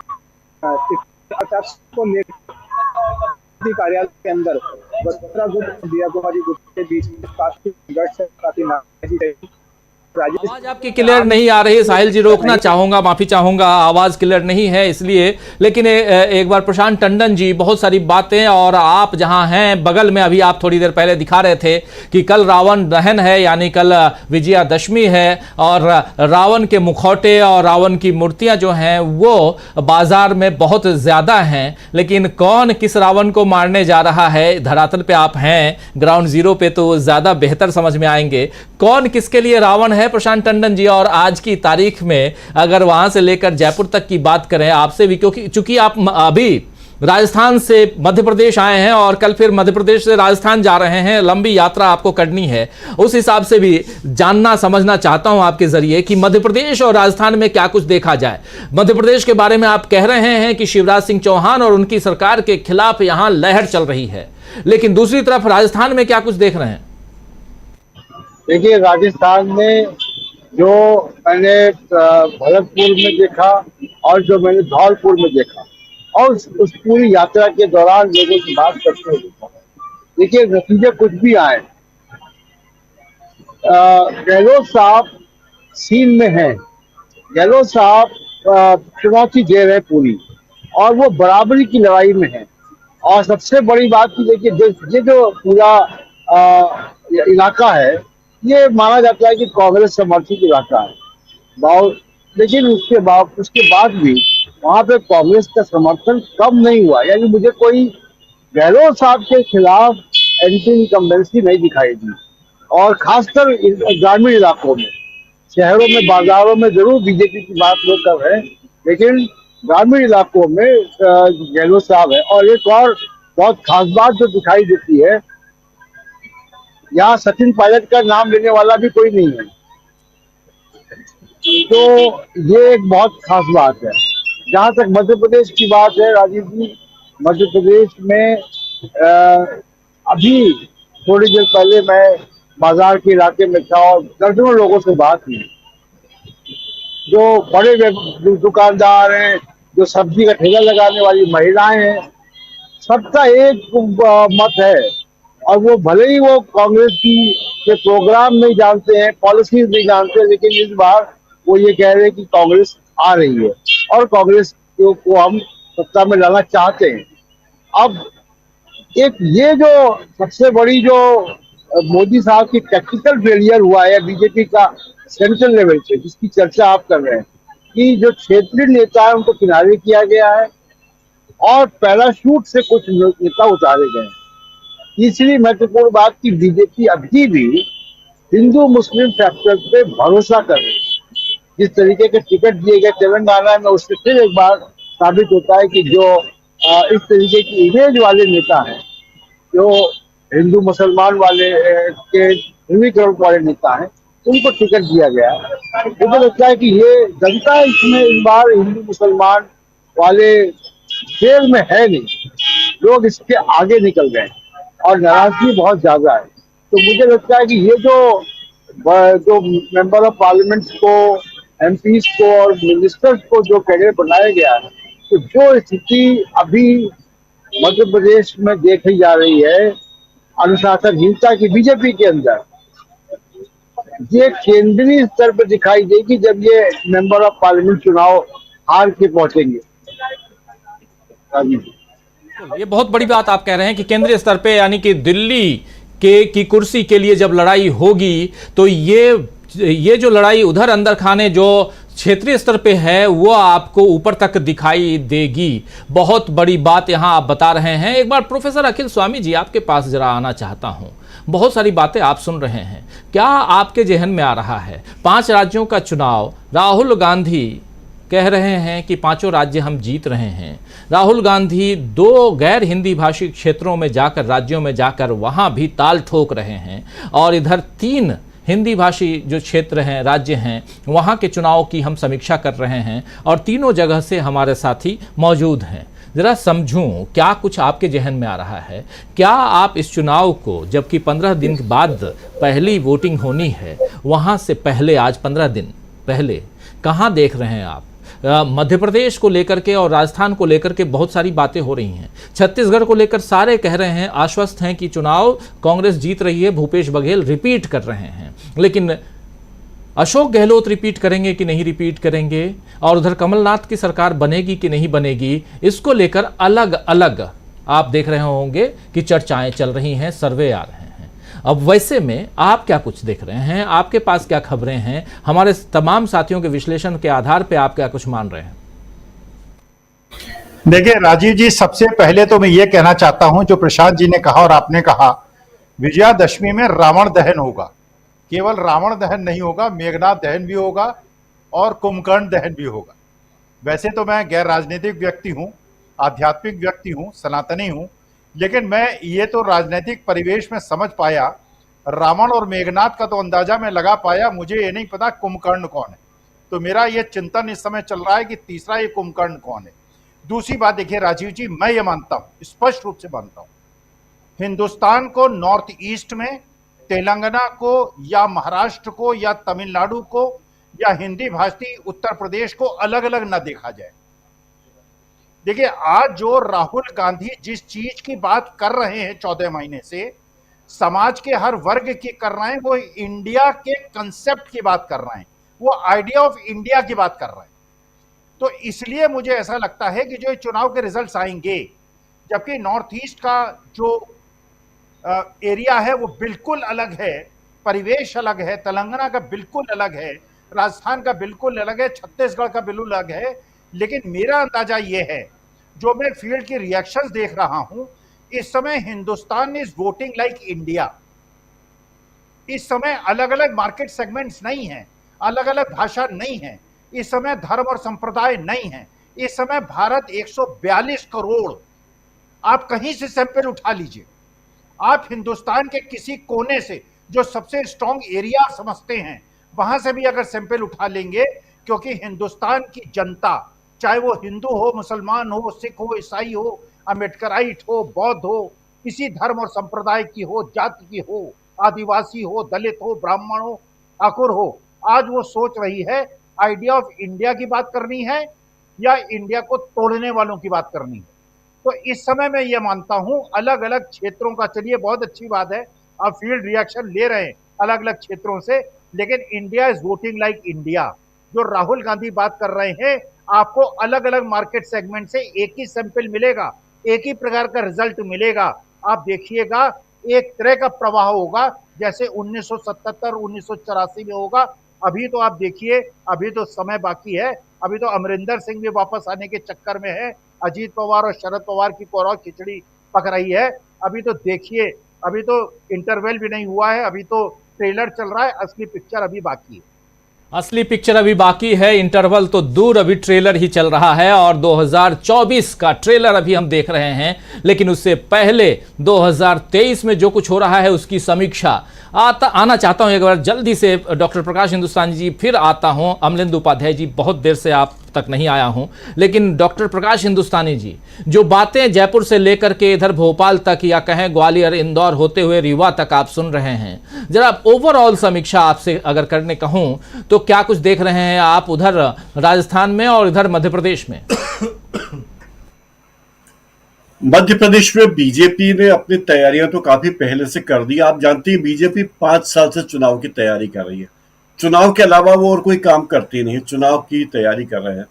तो हमारे यहाँ के मुख्यमंत्री जो अभी कार्यवाहक मुख्यमंत्री हैं, वो भी चुनाव की तैयारी कर रहे थे, चुनाव प्रचार में लगे हुए थे। उनकी हर योजना चुनाव को लेकर थी। अब लोग ये कह रहे हैं कि अब उन योजनाओं की पोल पट्टी खुलती नजर आ रही है। उन्होंने जिन योजनाओं की बात कही थी, कहा था प्रदेश में 25 मेडिकल कॉलेज हो गए, लेकिन कितने मेडिकल कॉलेज हैं लोगों को पता नहीं। उन्होंने जिन सड़कों की घोषणा की थी, वो सड़कें कहाँ हैं, लोग पूछ रहे हैं कहाँ हैं अभी सड़कें। जो योजनाएं उन्होंने घोषित की थी, वे योजनाएं जमीन पर उतरी नहीं है। और अब लोगों को मौका मिला है जवाब देने का। मतदाता के पास मौका आया है कि वो जवाब देगा कि आपने हमें 5 साल तक जो बातें कही उसमें कितना आपने काम किया। अब हमारा फैसला सुनिए। कांग्रेस को लगता है कि कांग्रेस ने, ज्योतिरादित्य सिंधिया ने पिछली बार जो गलती की थी, उससे कांग्रेस के प्रति लोगों के मन में सहानुभूति की भावना है। जो लोग दल बदल करके गए थे, उन्हें भी लोग सबक सिखाना चाहते हैं। कुछ दल बदलों को टिकट दिए हैं बीजेपी ने, उन्हें भी इस चुनाव में भारी चुनौती का सामना करना पड़ेगा। ये सब बातें खुलकर आ रही। एक बात को लेकर हर व्यक्ति मुतमईन है कि इस चुनाव में 2 चीजें बहुत मायने रखती है। एक तो जिन लोगों ने दल बदल किया है, वे दल बदलू बहुत सारी पार्टियों का खेल बिगाड़ेंगे। और दूसरा, जो बगावती उम्मीदवार खड़े हैं छोटे छोटे पार्टियों के, यहां वहां के, वे भी अपेक्षित नतीजों को प्रभावित करेंगे। तो नतीजे कुछ और भी हो सकते हैं। जितनी सीटों की अपेक्षा बीजेपी करती, हो सकता है उससे बहुत बुरे परिणाम मिले। कांग्रेस के बारे में भी ये कि कांग्रेस भले ही एक मत हो, एकजुट नजर आ रही हो, और अभी कांग्रेस में टिकट न मिलने से लोगों में नाराजगी हो, लेकिन धीरे धीरे कांग्रेस के नेताओं ने कहा उन्हें समझा लेंगे। दिग्विजय सिंह इस अभियान में लगे हुए हैं। अखिलेश यादव से बातचीत राहुल गांधी की हो चुकी है, तो लगता है कि मामले ठीक हो जाएंगे।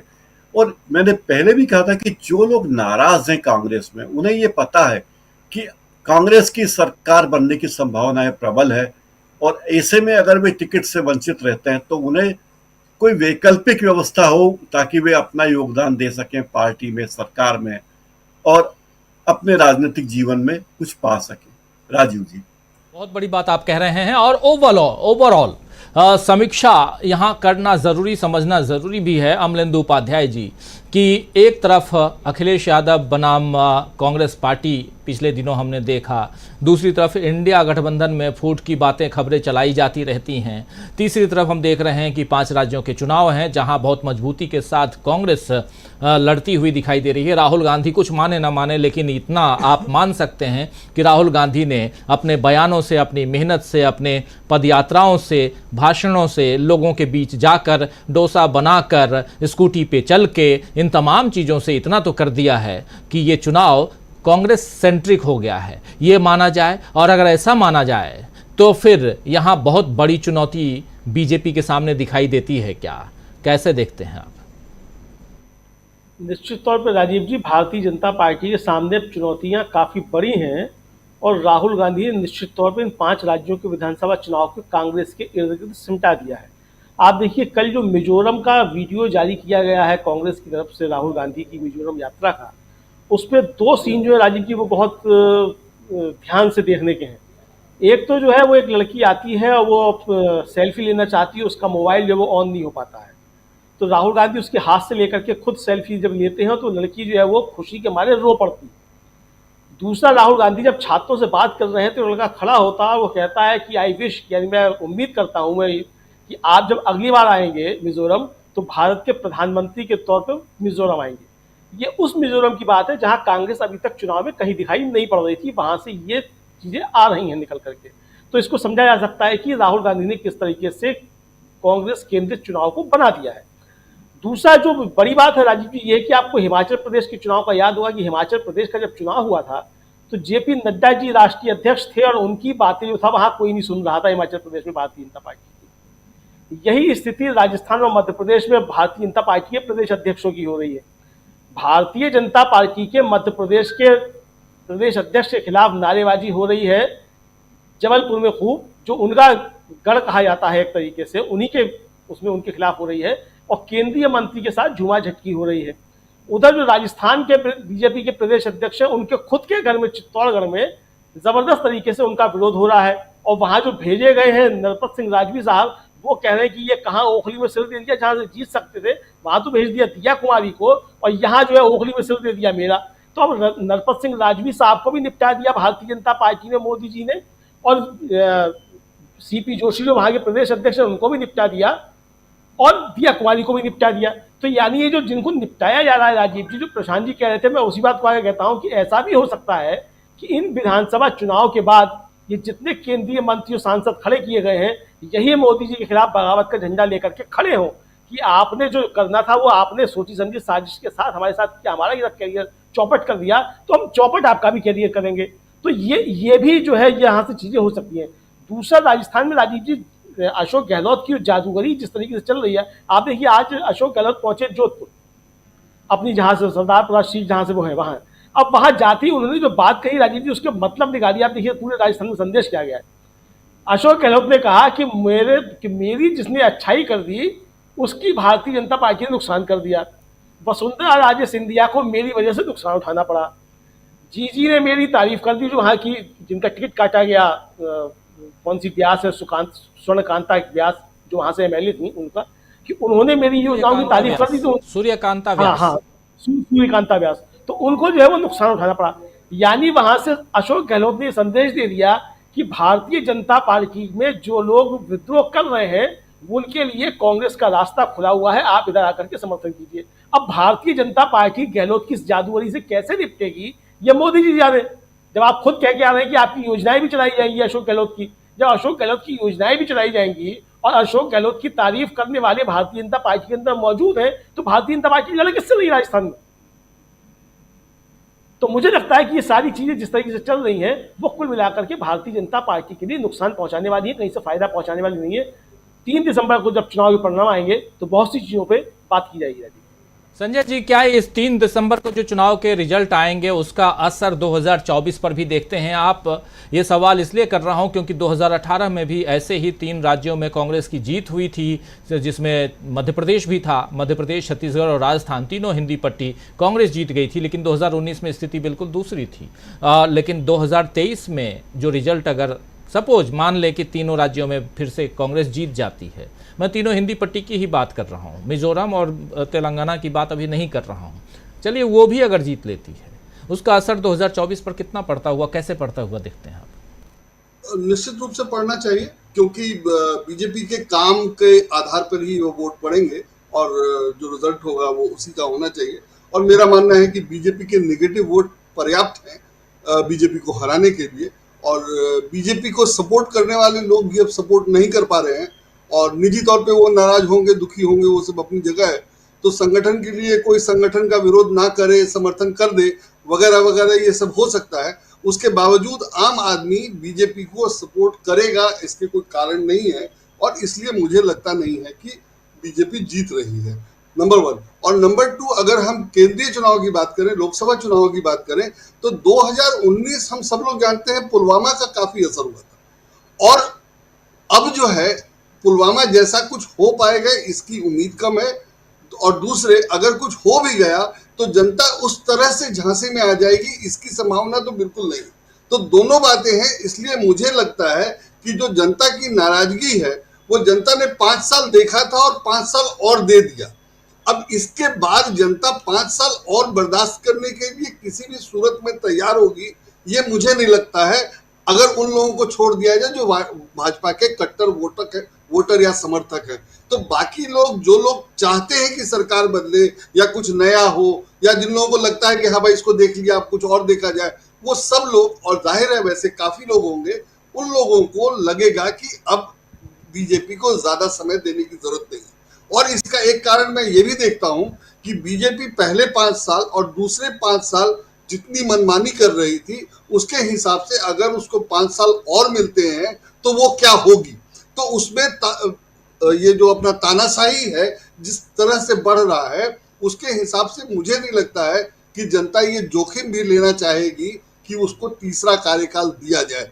जो लोग समर्थक हैं, मुझे लगता है अगर बीजेपी के समर्थक हैं भी, तो मुझे लगता है कि वो एक ब्रेक देना चाहेंगे कि एक ब्रेक देकर देखा जाए कि बीजेपी कितनी ठीक होती है या कितनी सुधरती है, कि उसको अगला चांस दिया जाए कि नहीं दिया जाए। इस बार मुझे नहीं लगता है कि कोई भी बीजेपी को चांस देने के फेवर में होगा। इसलिए मुझे लगता है कि लोकसभा चुनाव भी बीजेपी हार रही है, हारना चाहिए। राजीव जी। दीपक जी, आपको क्या लगता है 2023 का चुनाव बनाम 2024 और 2018 और 19 एक बहुत इंपॉर्टेंट पहलू यहां जोड़ रहे हैं संजय कुमार सिंह साहब, पुलवामा की घटना।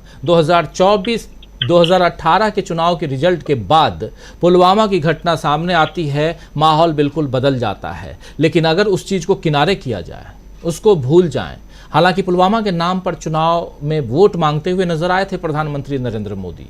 अभी की परिस्थिति में अगर चुनाव 2024 देखा जाए तो कहां देखते हैं आप? निश्चित रूप से जैसे संजय जी ने बताया, होता यह है कि एक ही कहानी बार बार रिपीट नहीं हो सकती। एक ही कहानी पे 2 फिल्में जो है वो भी सफल नहीं हो पाती है, कुछ ना कुछ उसमें बदलाव लाना पड़ता है। लेकिन मोदी जी की कार्य पद्धति बहुत जबरदस्त तरीके से एक्सपोज हो गई है। और जैसा कि एक बार सत्यपाल मलिक तो पहले ही आगाह कर चुके हैं कि ये चुनाव जीतने के लिए आदमी कुछ भी कर सकते हैं, तो लोग अब इस बात को लेकर सावधान हैं। दूसरी बात यह है कि इमोशनली अब जो पूरा का पूरा देश है मोदी जी के साथ वैसा नहीं जुड़ा हुआ है जैसा कुछ समय पहले था। अब लोगों के जो इमोशंस हैं, लोगों के जो एक्सपेक्टेशंस हैं, उनकी जो एस्पायरेशंस है, आशाएं हैं, महत्वाकांक्षाएं हैं, वो देखिए सारी की सारी राहुल गांधी के साथ जाके जुड़ गई हैं, कांग्रेस के साथ जाके जुड़ गई हैं। दूसरी बात ये थी कि पिछले चुनाव में और इस चुनाव में सबसे बड़ा फर्क यह है कि प्रतिपक्ष जो है वो पहले बिखरा हुआ था, अभी प्रतिपक्ष जो है वो सीधा सीधा जो है वो एकत्र हो चुका है। इश्यूज के मामले में नहीं, बल्कि चुनावी मैदान में जो व्यवहारिक जो राजनीति होती है, चुनावी राजनीति जो होती है, उसमें पूरा का पूरा संयुक्त प्रतिपक्ष को मोदी जी को इस समय फेस करना है। और इस समय भारतीय जनता पार्टी की स्थिति क्या है, देखिए जय पराजय लगभग सारे राजनीतिक दल जो है पिछले 60-70 सालों में देख चुके हैं। कांग्रेस भी अपने बहुत बुरे दौर में गुजरी है, भारतीय जनता पार्टी पुराने जनसंघ के दौरान समाजवादी पार्टी बिखरे, साम्यवादी दल बिखरे हैं। लेकिन क्या ऐसी स्थिति कभी भी पहले आई थी कि देखिए आज भारतीय जनता पार्टी का विभाजन कैसे हो गया है। विभाजन से मेरा मतलब कोई टूट के 2-3 टुकड़े हो गए, वैसा नहीं है, न वर्टिकल है, वो दिख ऐसा रहा है। अगर उसको बहुत गहराई से देखें तो इस भारतीय जनता पार्टी के 3 खेमे बन चुके हैं। एक खेमे में अकेले मोदी, शाह और नड्डा है। दूसरे जो इसी पार्टी के अंदर एक टुकड़ा है, वो टुकड़ा केवल कार्यकर्ताओं का है। उन्हीं कार्यकर्ताओं में वे प्रत्याशी भी जो है जो बिल्कुल बेहाल, उनका अपने हाल पर छोड़ दिए गए हैं। आप याद कीजिए इस तरीके की जितनी भी चीजें हो रही है, क्या हमारे पास कोई ऐसी खबर है कि शीर्ष कमान उसके ऊपर बैठा हो, गहराई से उसने विचार किया हो। जिस तरीके से समाजवादी पार्टी की और कांग्रेस के बीच मध्य प्रदेश में कुछ सीटों को लेकर जब थोड़ी बहुत जो मनमुटाव हुआ, उसका तुरंत डैमेज कंट्रोल किया गया और उस चीज को सॉल्व कर दिया गया। भारतीय जनता पार्टी के उम्मीदवारों के साथ जो कुछ यहाँ पर हो रहा है, जो ग्वालियर में देख रहे हैं आप या जबलपुर में हुआ है, उसको लेके क्या शीर्ष कमान कभी उसने सीरियसली बैठकर क्या बात की है कि भाई आप शांत रहिए, आप एक अनुशासित पार्टी हैं, राष्ट्रीय स्वयंसेवक संघ के आप कार्यकर्ता हैं? ऐसा कुछ नहीं है। मुझे तो ऐसा लगता है कि मोदी, शाह और नड्डा ने सारे के सारे इन प्रत्याशियों को उनके हाल पर छोड़ दिया है और एक तरह से कह दिया है कि आप अपने बल पे जीतिए, आप जाने और आपका काम जाने, हमारा जो ध्यान है वो सारा का सारा 2024 पर है। इतनी बुरी स्थिति मैंने केवल भारतीय जनता पार्टी की नहीं, किसी भी पार्टी की पराजय के क्षणों में कभी नहीं देखी। मैं भी पिछले लंबे समय से देख रहा हूँ, मतलब चुनावी राजनीति को कवर भी करता रहा हूँ। जनता दल का क्या हाल हुआ था आप देखिए, लेकिन फिर भी वो कम से कम कोई समस्या होती थी तो उस पर वो देखते थे। अटल बिहारी वाजपेयी के समय आप देखिए बुरे से बुरे हाल में भी जॉर्ज फर्नांडिस जैसा व्यक्ति जो है वो जाता था, लोगों से मिलता था, पार्टी को, सरकार को गिरने से बचाता था। लेकिन अभी ऐसा कोई भी उपक्रम जो है हमें उच्च या शीर्ष कमान से होता हुआ नहीं दिख रहा है। तो इसका मतलब है कि यह जो विभाजन है ऊपर से नहीं दिख रहा है, लेकिन क्रैक्स जो है, दरारें जो है, वो बहुत ही ज्यादा हैं, बढ़ चुकी हैं। इस पे बस थोड़ा सा पानी आने की जरूरत है। ये दरारें इतनी चौड़ी हो जाएंगी और मुझे लगता है कि 5 राज्यों के चुनावों के बाद जो है ये दरारें जो है स्पष्ट रूप से दिखने लगेगी। अब भारतीय जनता पार्टी अगर विभाजित होती है तो मुझे कोई आश्चर्य नहीं होगा, क्योंकि स्थितियां उसी तरफ बढ़ रही हैं। राजीव जी, यहाँ विभाजन की आप कह रहे हैं, भारतीय जनता पार्टी में, बीजेपी में घमासान की बात हम तो कर ही रहे हैं, लेकिन आप विभाजन की बात कर रहे हैं कि भारतीय जनता पार्टी यानी बीजेपी या भाजपा टूट भी सकती है इस चुनाव के बाद। बहुत बड़ी बात, यहाँ आप छोटी मोटी बात नहीं कह रहे हैं। अमलेंदु उपाध्याय जी, इसको कैसे देख रहे हैं आप, विभाजन वाली बात? तो अभी राजीव जी, विभाजन अगर नहीं भी होता है तो विभाजन जैसी परिस्थितियां निश्चित तौर पर पैदा हो जाएंगी। मतलब या तो अगर मोदी जी अड़ जाते हैं कि नहीं सब कुछ मेरे ही भरोसे चलना है, सब कुछ मुझे ही करना है, तो फिर विभाजन की परिस्थितियां पैदा हो सकती हैं। और अगर मोदी जी नहीं झुकते हैं या मोदी जी झुकना पड़ेगा, दो में से एक चीज जरूर होगी। मतलब कुल मिलाकर के जो परिस्थितियां भारतीय जनता पार्टी के अंदर पैदा होने जा रही है राजीव जी, वो मोदी जी और शाह जी के लिए अच्छी नहीं है कुल मिलाकर के। क्योंकि देखिए, भारतीय जनता पार्टी का जो असली कार्यकर्ता है वो भी चाहता है कि पार्टी अच्छी रहे, पार्टी जिंदा रहे। लेकिन मोदी जी और शाह जी ने भारतीय जनता पार्टी को जिस रास्ते पे ले जाकर खड़ा कर दिया है, वो रास्ता भारतीय जनता पार्टी के लिए मुफीद नहीं है। वो मोदी जी के लिए, शाह जी के लिए मुफीद हो सकता है। पार्टी को जिस तरीके से उन्होंने कॉर्पोरेट कंपनी में बदल दिया है और जिसके केवल 2 ही जो है एमडी और सीएमडी हैं और तीसरा कोई वहां है ही नहीं, बाकी सब कर्मचारी हैं, तो जिस तरीके से बदला है, तो मुझे लगता है कि वो सच्चे स्वयंसेवक है भारतीय जनता पार्टी के, वो इस चीज को भी स्वीकार नहीं करेंगे।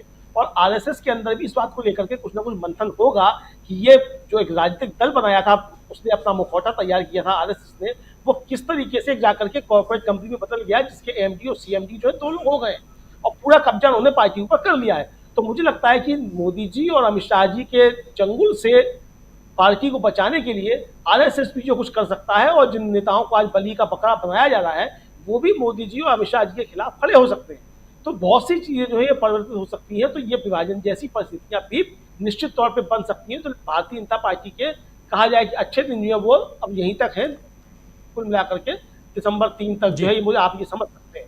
तो अब क्या होगा आगे, 3 दिसंबर के बाद बहुत सी चीजें बदलेंगी, लेकिन जो अभी दिख रहा है इन 5 राज्यों के चुनाव के मद्देनजर, वो यही दिख रहा है कि भारतीय जनता पार्टी में खासतौर से जो वहाँ के सीएमडी और एमडी हैं, उनके लिए दिन अच्छे जो है वो पूरे होने लगे। जी, पूरे हो गए हैं उनके लिए दिन, या पूरे हो रहे हैं। डॉक्टर प्रकाश हिंदुस्तानी जी, इस पर आपकी प्रतिक्रिया भी चाहूँगा कि कैसे देख रहे हैं। हम लोग चर्चा भाजपा के अंदर घमासान की कर रहे हैं, लेकिन उसके साथ साथ 2023 के इस चुनाव के बाद परिस्थितियां बदलती हुई भी दिखाई दे रही हैं, उस पर भी चर्चा कर रहे हैं। आप इसको कैसे देखते हैं? राजीव जी, कल विजयादशमी है और कल बीजेपी के नेताओं के लिए एक मार्गदर्शक सिद्धांत जारी करेंगे आरएसएस के प्रमुख, जैसा कि हर दशहरे को करते हैं। नागपुर में बड़ी रैली होगी। और बीजेपी में जहां तक है, मुझे लगता है बीजेपी बटी हुई है, बट चुकी है। आप 2-3 नेताओं को छोड़ दें तो कोई भी प्रधानमंत्री नरेंद्र मोदी और अमित शाह के साथ नहीं। वो सारे दिग्गज एक तरफ हैं और ये दोनों नेता एक तरफ हैं, और ये अपने एजेंडे के मुताबिक काम करें, जिनका एजेंडा कुछ खास लोगों को फायदा पहुंचाने का है, जनता को फायदा पहुंचाने का नहीं। तो लोग अब इनसे क्या कहना चाहिए, इनकी असलियत जान चुके हैं कि किस तरह ये बड़े नेता लोगों को धोखे में रखते हैं, उन्हें मिसगाइड करते हैं। तो लोग इस बात को समझ चुके हैं। दूसरी बात है कि जब जहाज डूबने को होता है तो सबसे पहले बहुत से वे लोग उड़ते हैं, पंछी जो मौके की ताक में होते हैं। चूहे सबसे पहले कूदते हैं। तो आप पाएंगे कि जैसे ही सत्ता हाथ से जाएगी तो बहुत तेरे लोग एकदम बीजेपी के साथ छोड़ देंगे। वे जो उद्योगपति हैं, व्यापारी हैं, लेकिन बीजेपी के नेता और कार्यकर्ता बनकर बीजेपी में शामिल हैं, तो वे सब छोड़ देंगे। तो मुझे लगता है कि नरेंद्र मोदी और शाह अभी भी पार्टी में अकेले ही हैं, लेकिन उनका ये अकेलापन और भी बढ़ने वाला है। राजीव जी, बहुत बड़ी बात आप कह रहे हैं, ये अकेलापन और बढ़ने वाला है। लेकिन संजय जी, ये अकेलापन सचमुच आपको भी लगता है कि बढ़ने वाला, और ख़ासकर कल विजयादशमी है और आरएसएस के लिए ये दिन आप जानते ही हैं कि अपने प्रचार प्रसार के हिसाब से भी बहुत इम्पोर्टेंट होता है। और वहाँ आज की तारीख में एक बात और देख रहे हैं कि चुनाव भी है 5 राज्यों के, साधने की कोशिश वोटर्स को इन 5 राज्यों में आरएसएस के ज़रिए बीजेपी ज़रूर करेगी। और वैसे में ये जो 5 राज्यों के चुनाव हैं ये कितना इम्पोर्टेंट हो जाते हैं सत्ता पक्ष के लिए नहीं, मतलब इंडिया गठबंधन के हिसाब से मैं बात कर रहा हूँ, बीजेपी के लिए नहीं, बल्कि बीजेपी तो जुगत में है ही, इंडिया गठबंधन के लिए ये कितना इम्पोर्टेंट हो जाता है कल से आगे के दिन जो है। ये माने बेशक उनके पास कुछ हो सकता है और कुछ अच्छा आ सकता है, इसमें कोई दो राय नहीं है। मैंने यही कहना चाहा है कि उस जब आ जाए तो पता चलेगा कि क्या है, उसमें क्या क्या हो सकता है, उसकी अटकल अभी हम क्यों लगाएं। कल आ जाए कुछ तो हम लोग फिर उस पर डिस्कस करेंगे कि कैसे क्या और कैसे प्रभाव हो सकता है। लेकिन चुनाव जीतने के लिए और या एंटी इनकम्बेंसी से निपटने के लिए बहुत साधारण तरीका है कि पुराने लोगों की टिकट काट दीजिए और कुछ नए लोगों को मैदान में उतार दीजिए। तो बीजेपी के सामने जो संकट है या चुनाव जीतने के लिए उसको जो सब करना चाहिए, उसमें ये बहुत छोटा बहुत साधारण उपाय है। ये घाव पे पट्टी बांधने टाइप का मामला है, जबकि स्टिच करने की जरूरत है। तो उससे कुछ होगा नहीं, और उल्टे लोग समझ रहे हैं कि ये क्यों किया गया है। और बीजेपी की जो अभी तक की कार्यशैली है उसमें लोग समझ रहे हैं कि जो होता है सो पीएम और अमित शाह ही करते हैं, तो विधायक बदलने से कुछ फर्क नहीं होगा। बाकी तो विधायक ने बताया होगा कि मैं क्यों कुछ नहीं कर पाया, तो जनता को तो पता है या आम कार्यकर्ता को तो पता है कि क्यों कुछ नहीं हो रहा है या क्यों ये हालत है। तो उसमें टिकट बदलने, ये कैंडिडेट बदलने से कुछ नहीं होगा। लेकिन विधानसभा चुनाव के बाद प्रधानमंत्री का कैंडिडेट बदल दिया जाए और कोई आ जाए जो उस समय कुछ प्रधानमंत्री जैसे नरेंद्र मोदी की हस्ती बन गए या बना, वैसा ही कुछ अगर 2, 4, 3, 6 महीने में हो जाता है, मैंने लोक से पहले और विधानसभा चुनाव के बाद, तो शायद कुछ फायदा हो सके। और उसको वो उस पर निर्भर करेगा कि जो लीड कर रहा होगा, जिसको चुना जाता है, कि वो कैसा कर सकता है। तो स्थिति बदल सकती है और कुछ पॉजिटिव मामला हो सकता है, लेकिन वो तो बदल जाए तब देखा जाए। और कल माने जब हो जाए अपना संघ का प्रोग्राम और कल पता चले कि क्या होता है, तब हम लोग उस पर अंदाजा लगाने की कोशिश करेंगे। राजीव जी। जी बिल्कुल, संघ आरएसएस कल विजयादशमी है और उस पर बहुत कुछ राजनीति भी होती है उस दिन, आप जानते ही हैं। लेकिन उस राजनीति से इतर यहाँ पर एक अलग राजनीति चल रही है, जहाँ तमाम दलों के नेता उस जुगत में हैं उस हिसाब से कि किसी भी हाल में ये चुनाव, जो आगामी 5 राज्यों के चुनाव हैं, उन चुनावों को जीता जाए।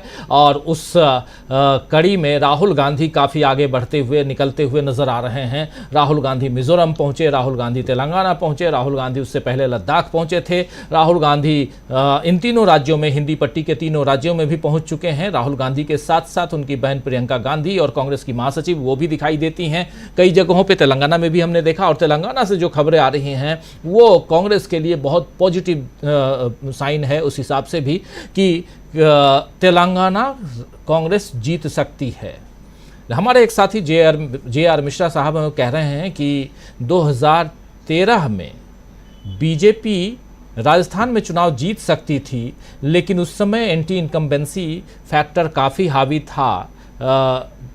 केंद्र में मनमोहन सिंह की सरकार के खिलाफ मामला चल रहा था, इसलिए वो रिपीट, वहाँ अशोक गहलोत रिपीट नहीं कर पाए, लेकिन अभी रिपीट कर सकते हैं। कितना दम देखते हैं इसमें, इस मामले में? अमलेंदु उपाध्याय जी, पहले आपके पास आना चाहता हूँ, अब क्लोजिंग की ओर बढ़ते हैं, जल्दी से क्लोज करेंगे। अमलेंदु जी, इसमें कितना दम देखते हैं आप? नहीं, मुझे लगता है ये बात राजीव जी सही है काफ़ी हद तक, कि उस समय अशोक गहलोत अगर चूके थे तो वो इसी वजह से चूके थे क्योंकि प्रधानमंत्री, और उस समय मुझे याद पड़ता है शायद 22 या 23 रैलियाँ जो है वो नरेंद्र मोदी जी की वहाँ हुई थी राजस्थान में उस समय, और उस समय बहुत तूफान जो था उठा हुआ था नरेंद्र मोदी को लेकर के, तो उसका काफ़ी कुछ असर जो था वो भी पड़ा था उस समय भी। तो उस समय भी अगर चूक हुई तो फिर ये मतलब आप समझ सकते हैं कि क्या है। तो ये परिस्थितियां तो निश्चित तौर पे हैं। मुझे लगता है कि ये जो जे.आर. शर्मा साहब कह रहे हैं वो काफ़ी हद तक बात सही लगती है मुझको। जी बिल्कुल। प्रकाश जी, इसको कैसे देखते हैं? प्रकाश जी, 2013-14 के चुनाव, 2018-19 के चुनाव, 2023 के चुनाव, क्या उस समय जो मनमोहन सिंह सरकार, खासकर 2013-14 की बात, और उस समय के चुनाव पर जो असर था, अभी उसमें फ़र्क दिखाई दे रहा है? क्योंकि अभी केंद्र में मोदी सरकार, और मोदी सरकार के खिलाफ अगर आप तमाम साथी बात जैसी कह रहे हैं और ग्राउंड रिपोर्ट्स जो आ रही हैं, उस आधार पे मोदी जी के खिलाफ भी यहाँ माहौल दिखाई दे रहा है। तो ये चुनाव और दिलचस्प होता हुआ नज़र आ रहा है क्या एक फैक्टर ये भी है, एंटी इनकम्बेंसी जो है वो मोदी जी के उस पर भी जा रहा है? जी देखिए, मनमोहन सिंह जी की सरकार को 10 साल हुए थे और मनमोहन सिंह की सरकार ने जितने लोकोपकारी काम किए थे उसकी तुलना में पहले की किसी सरकार ने उतने अच्छे काम नहीं किए थे।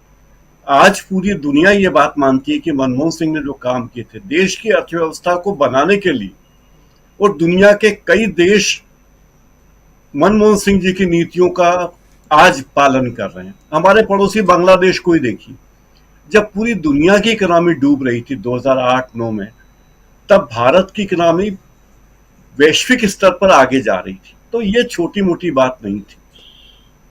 लेकिन मनमोहन सिंह जी की कमी ये रही कि उन्होंने कभी अपनी पार्टी के लिए धुआंधार प्रचार नहीं किया। हर महीने उन्होंने राज्यों का दौरा नहीं किया, बिना बात के उन्होंने भाषण नहीं दिए और ये दावा नहीं किया कि हम आएंगे और हम ही आएंगे। उन्होंने सबके लिए स्पेस रखा। दूसरी बात है कि किसी लोकतांत्रिक देश में, प्रगतिशील देश में जितने भी अच्छे काम हो सकते हैं आप गिन लीजिए। सूचना का अधिकार जैसा अधिकार जिसे ये सरकार क्रमशः खत्म कर रही, शिक्षा का अधिकार, मनरेगा, इतनी योजनाएं हैं कि उनमें से कोई योजना बंद करने की किसी सरकार की हिम्मत नहीं। जी। मनमोहन सिंह जी की सरकार ने उस वक्त महिलाओं के लिए जो काम किए वो किसी ने नहीं किए। लेकिन कमी यह रही कि उन्होंने अपनी सरकार को आगे ले जाने के लिए उन्होंने सरकार के रूप में, प्रधानमंत्री के रूप में काम किए, पार्टी के नेता के रूप में काम उन्होंने नहीं किए। तो ये एक कमी रही उस सरकार की और उसका खामियाजा इन्हें अब देखने को मिल रहा है। जी, अब मोदी जी की सरकार केवल प्रचार कर रही है, काम के नाम पे सिफर है। तो ये नतीजा भी, ये मतदाता इस बात को जरूर जानेंगे। राजीव जी। जी बिल्कुल, बिल्कुल सही आप कह रहे हैं। मतदाता भी इस पर ध्यान ज़रूर देंगे जब वोट देने जाएंगे तो, क्योंकि नज़रें दिल्ली पर भी टिकी होती हैं और नज़रें जो हैं वो विधानसभा यानी कि लोकल जो चुनाव होते हैं उस पर भी टिकी होती हैं। लेकिन मतदाता आगे अब से 15 दिन बाद जो कुछ होने जा रहा है इस देश में, और चुनाव की रणभेड़ी ऑलरेडी आप देख रहे हैं और वो बच चुकी है। और 5 राज्यों में चुनाव, उसके बाद लोकसभा चुनाव, और लोकसभा के समय भी 4 राज्यों के विधानसभा चुनाव हैं। तो चुनाव ही चुनाव है और चुनाव के नतीजे तो आएंगे बाद में। उससे पहले ग्राउंड पर क्या कुछ चल रहा है उसके लिए हमारे तमाम साथी अलग अलग जगहों से आपके साथ जुड़ ही रहे हैं, अपनी अपनी बात, और वहाँ ग्राउंड ज़ीरो पे क्या कुछ चल रहा है वो बता ही रहे हैं। ये तमाम चीज़ें आप तक हम अपडेट्स देते रहेंगे। बहुत बहुत शुक्रिया अदा करना चाहता हूँ डॉक्टर प्रकाश हिंदुस्तानी जी, डॉक्टर दीपक पाचपोर जी, संजय कुमार सिंह साहब, अमलेंदु उपाध्याय जी हमारे साथ जुड़े थे, और कई सारे साथी, प्रोफेसर अखिल स्वामी जी जुड़े थे, शकील अख्तर जी हमारे साथ जुड़े हुए थे, 3 साथी हमारे साथ जुड़े हुए थे ग्राउंड ज़ीरो से, जिसमें प्रशांत टंडन जी थे और गजेंद्र इंगले जी थे, और जयपुर से हमारे साथ जुड़े हुए थे साथी। लेकिन उनके पास हम गए तो ज़रूर, लेकिन उनकी बात आप तक हम नहीं पहुंचा पाए कनेक्शन में खराबी के कारण। लेकिन बहुत बहुत शुक्रिया अदा करना चाहता हूं आप तमाम दोस्तों का, आप तमाम साथियों का जो लगातार बने रहे, जुड़े रहे। साहिल खान जी हमारे साथ जुड़े हुए थे जयपुर से। तो ऐसे ही ग्राउंड से भी खबरें हम आप तक पहुंचाते रहेंगे। बहुत बहुत शुक्रिया अदा करना चाहता हूं आप लोगों का, हमारे साथ तमाम दोस्त साथी, हमारे शुभचिंतक, हमारे दर्शक जो इस कार्य